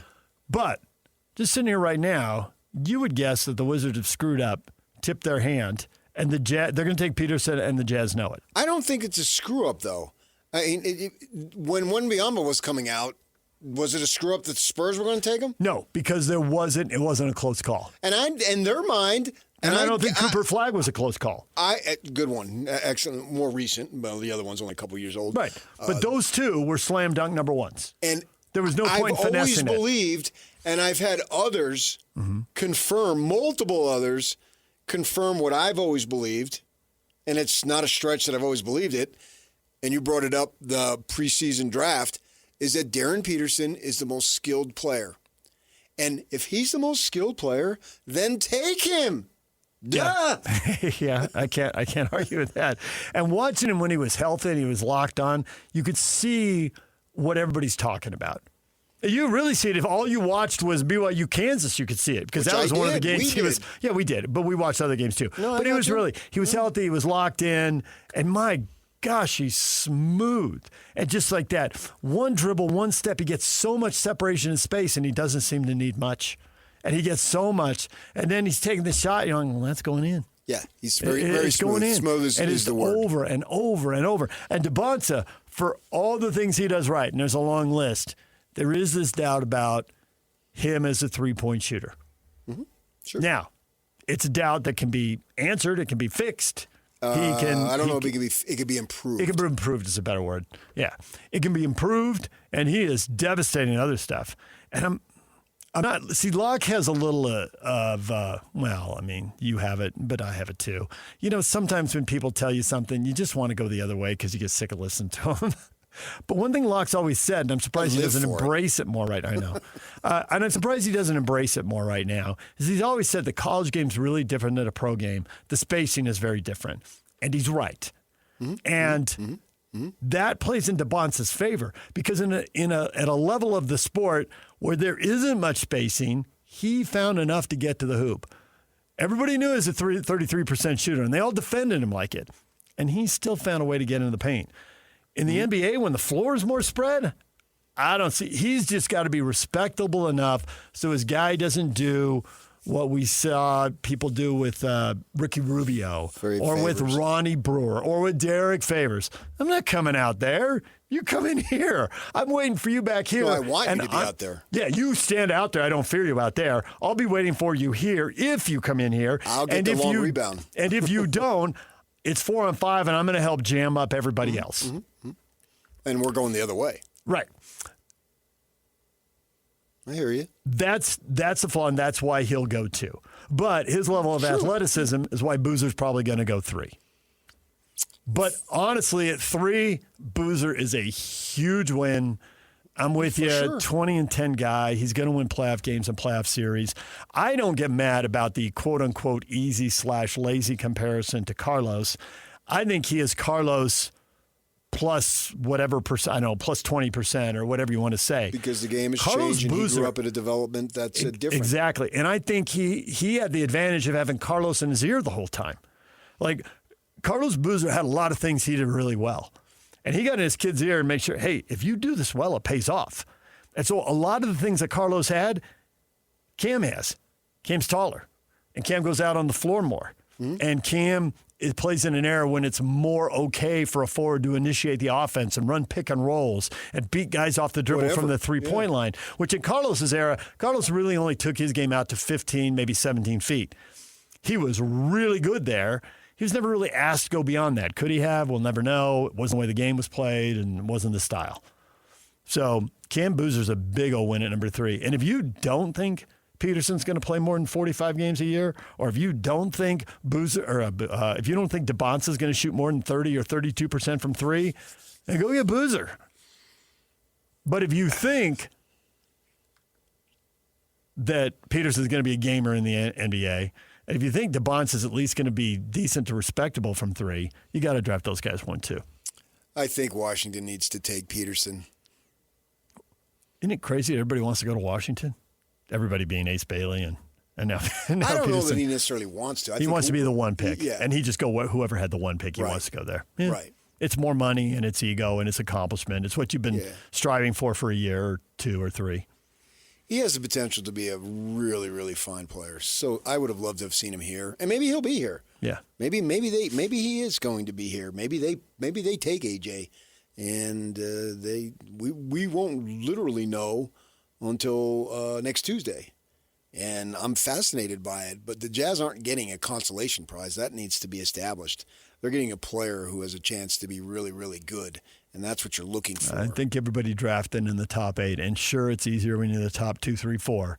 But everybody drafting in the top 8 thinks they're getting a really good player. There's a reason we had a third of the league dumping games. I mean, we've stopped talking about them because they aren't going to be the Jazz pick. But we were talking earlier about on multiple occasions, Akef. Like, is he a player? The kid, Weigar out of Illinois. Is he a player, right? Now, it's not. These guys aren't all going to cash in. He's a player. I just don't know to what level. But there are going to be somebody in the top 10. But he's the rawest of the raw, I think. There's going to be somebody but there's going to be somebody in the top 10, and we're going to be saying, why did he go 10th? Why didn't he go 4th? You know, why did he go 4th? Redraft Why it. didn't he go 10th? That too, right. And it'll get redrafted. So all these other teams, but the expectations are higher the higher you are in the draft. You got more options. Don't mess it up. I just feel like in the way that LeBron was always going to be with the Cavs, AJ's going to be here. Yeah. That was what Tim Lacombe said right outside that door. What do you think? I don't know how he's going to end up here. I've always felt that. Yeah. It's crazy that the kid from Massachusetts, with both the Angels being back in Massachusetts, ends up going to high school in Utah for a senior year and to BYU for a year, and the Jazz are tanking, and they end up with a number 2 pick. Yeah, but didn't it seem like that was... Well, it was the goal, it was realistic. the dream, it was the hope, it was realistic, but it wasn't a lock. And it's still not a lock. Nothing is a total lock. I know. I mean... But it did seem like the universe was pointing in a certain direction, and we're almost there. You think about it, from the Northeast, Mm-hmm. and he ends up here. Mm-hmm. Like you? Not like me. Oh. I didn't go to BYU. Uh-huh. I heard you went to ASU. Is that true? I went to NAU, ASU, and Grand Canyon. Okay. That's my higher education resume. But being from the Northeast, let's go way back. Way back. Brigham Young was from Vermont. Yes, you did. So this is the Vermont and upstate New York. There you go. Vermont to Utah, Massachusetts to Utah. It's all up there. Yeah, exactly. It's out here. Right. Right. Same thing. He's going to play down here at the Delta Center, not up at the mouth of the canyon, but it's close enough. It's like, back there, they think New Mexico and Arizona and Utah. The map of the Hudson is hilarious. Way out there. Out west. My buddy's wife is from Connecticut, and she was floored at how far away Las Vegas was when she first moved out here. Yeah. Because he's talking about like driving to Vegas, and we think it's nothing. Like we 6 think hours. it's nothing. 6 hours. And she was not like, a big deal. "You want to drive how far?" Yeah, I know. Yeah, people don't do it. They don't do it. It's extraordinary. You go through 5 states back there and 3 or 4 multiple metropolitan areas. My little brother got married in D.C., And we were back there for a week, lots of family, and an aunt and uncle is way into the Civil War stuff. And on like Monday, they went out to Bull Run, or Tuesday or something. And on like Thursday, they're like, oh, there's nothing going on. It's a pretty light schedule today. You want to go to Gettysburg? We drove up to Gettysburg and back, and we were back for dinner. Mm-hmm. And the people who live back east were blown away. You went to Gettysburg And today? you had a burger on the way. When am I going to be this close? And you're like, You're not that close. I'm like, sure we are. Brigham Young, and I had to look this up because I didn't know, and I'm looking it up right now. He's from Vermont. So we've had this Northeast connection for how many years now? Yeah, like 150. And No, we're past 150. Yeah, we're almost at 200. Almost at 200 now. Yeah, this thing, it's been around so long. And 196. Before he became a full-time church leader, he was a carpenter. Mm-hmm. See? They can't hear that on the radio, but it's really good on TV. They can see it on YouTube, though. Yeah, I know. It's good on YouTube. You got the palms up. What more can I say? It speaks for itself. I will utter no words. It do. All right, DJ and PK, you want to golf for now or after the break? Right now. Do it now. We'll do it now. Do it live. Do it live. U.S. Open Golf giveaway, a qualifier right now. Caller 12-801-575-ZONE. We'll be assigned a golfer in the U.S. Open this week. Top 25 in the world, and one gets the field. If your golfer wins, you'll receive $300 in clubhouse credit at Copper Rock Golf Course and a $100 gas card. It's brought to you by Copper Rock, where the pros play. Now, Yak, who have you given away so far? I know you can't say contest rules. You can't say we were giving away at this moment, but earlier this morning. Yeah. First one was Aaron Rye, who's ranked 14th in the world. And we also gave away Sepp Straka, who's 19th in the world. Okay. So there you go. Some big names out there. Good luck. Call right now. 801-575-ZONE. Stay with us. DJ and PK, it's 97.5 the KSL Sports Zone. Give him the breaking news, PK. Bulls hiring Thiago Splitter. Obviously, he was with Portland when Chauncey Billups had to go away, and so the Bulls making that decision, and that's good news for BYU because Kevin Young was having his name attached to that, and I think that's going to be Kevin Young's name attached is going to be a little Rick Majerus-ish until it runs its course, and it's like, okay, he's not going to come, and Kevin having a baby here in the fall, that increases his chances to stay here because I think Young is an authentic man and he tells you that this is more conducive to what I'm about. And so he's highly compensated and he can win at the highest level. He plays in a great conference. So you can never say never, but it looks like at least for the time being, which would extend probably 5 years, I would think, that he's interested in being BYU's coach, which is good news for BYU because I think he's building an excellent program. DJ PK, it's time for your feedback. Brian, answering the question of the morning. Knickerbockers get their first NBA title in 53 years. What do you got? Well, the local guy has the ring. How about that? Brian says, our buddy Dylan Jones from Weber State just won back-to-back NBA titles. He becomes the first player ever played college basketball in the state of Utah to win back-to-back NBA titles. Yeah. Okay.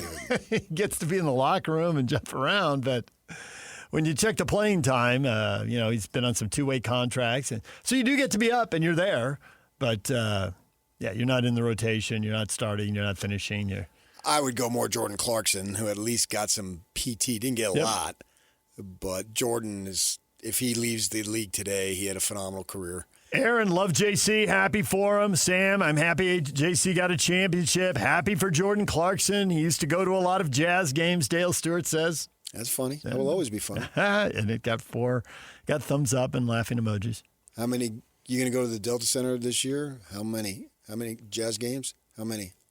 Yeah, a lot. 41 to be precise.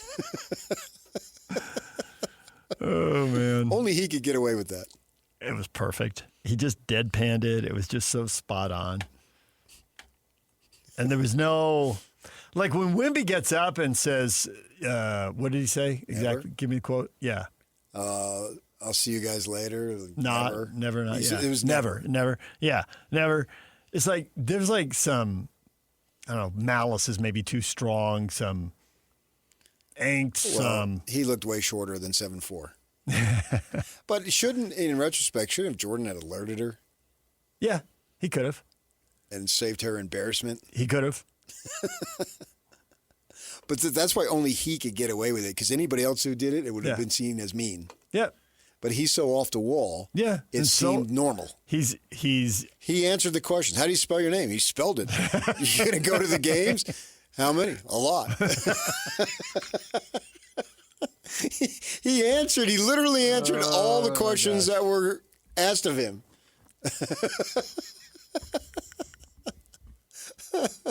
That was beautiful. John says, I guess to win championships now, you have to have a good flopping team. Hope my Jazz have been working on their flopping so we can win our first next year. The Knicks were flopping? But we don't do that, so no winning it next year. The Knicks flopped? Yeah. Everybody flops. But I thought see, when you say flop, I think of egregious. I think of really outrageous, not you just fall down. I don't really look at it as... Wemby freaking stepped on Brunson and could have injured him and been out all next season. Yes. Oh, there were a lot of legit fouls. I already told you. I thought that last game was... got up and played through it. Yeah. I thought the last game was brutal. But nonetheless, there are guys throwing themselves... I mean, outrageous is Dylan Brooks on one leg hopping when he played for Oregon. That's egregious and outrageous. I accepted a long time ago the guys, when they feel contact, will embellish it, which is flopping. And that's up to the referees to call it. And it is up to the referees to call, but free throws are an efficient way to score, and the best players do shoot a lot of free throws. Catcher before the box thing used to bring the pitch in and frame it. What's the difference? I get it, but it bugs people. Call the play the right way. But it bugs people that they're out there trying to deceive the officials and flop. They're trying to win. I know they are. I get it. John Stockton did it. And I get what you get, because I'm just as irritated. Yeah. But change it then. A technical foul. You're banned the league. This is worse than Brendan Sorsby. We'll ban you for the whole season. 1 month if we catch you flopping and it's not. Stop it. Until they institute rules that prevent it, it's on the league, not on the player. I think reviewable like flagrants, and it adds up, and you get run. Yeah, I'd be up for it.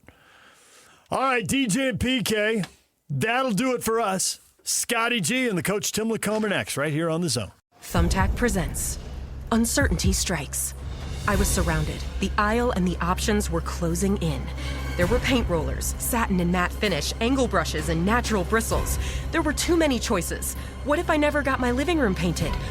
What if I couldn't figure out what type of paint to use? What if I just used Thumbtack? I can hire a top-rated pro that knows everything about interior paint, easily compare prices, and read reviews. Thumbtack knows homes. Download the app today. Summer is all about freedom, fun, and growing up. And between the ages of 9 and 13, kids are starting to form their views about alcohol. With more independence, their still developing brains need more guidance and support than ever. That's why summer is the perfect time to stay connected and plan fun, safe family activities together. Research shows kids who spend quality time with their parents doing what they enjoy are less likely to drink underage. And when kids feel close to you, they're more likely to listen, especially when you set clear expectations. In fact, kids who drink before 15 are far more likely to struggle with alcohol later. This summer, create a no-bummer summer with fun, alcohol-free activities for your kids. Go to summer.parentsempowered.org to take a quick quiz and discover ideas tailored to your family. A little time together can make a big difference. For more information and to learn more about how to prevent underage drinking, visit parentsempowered.org.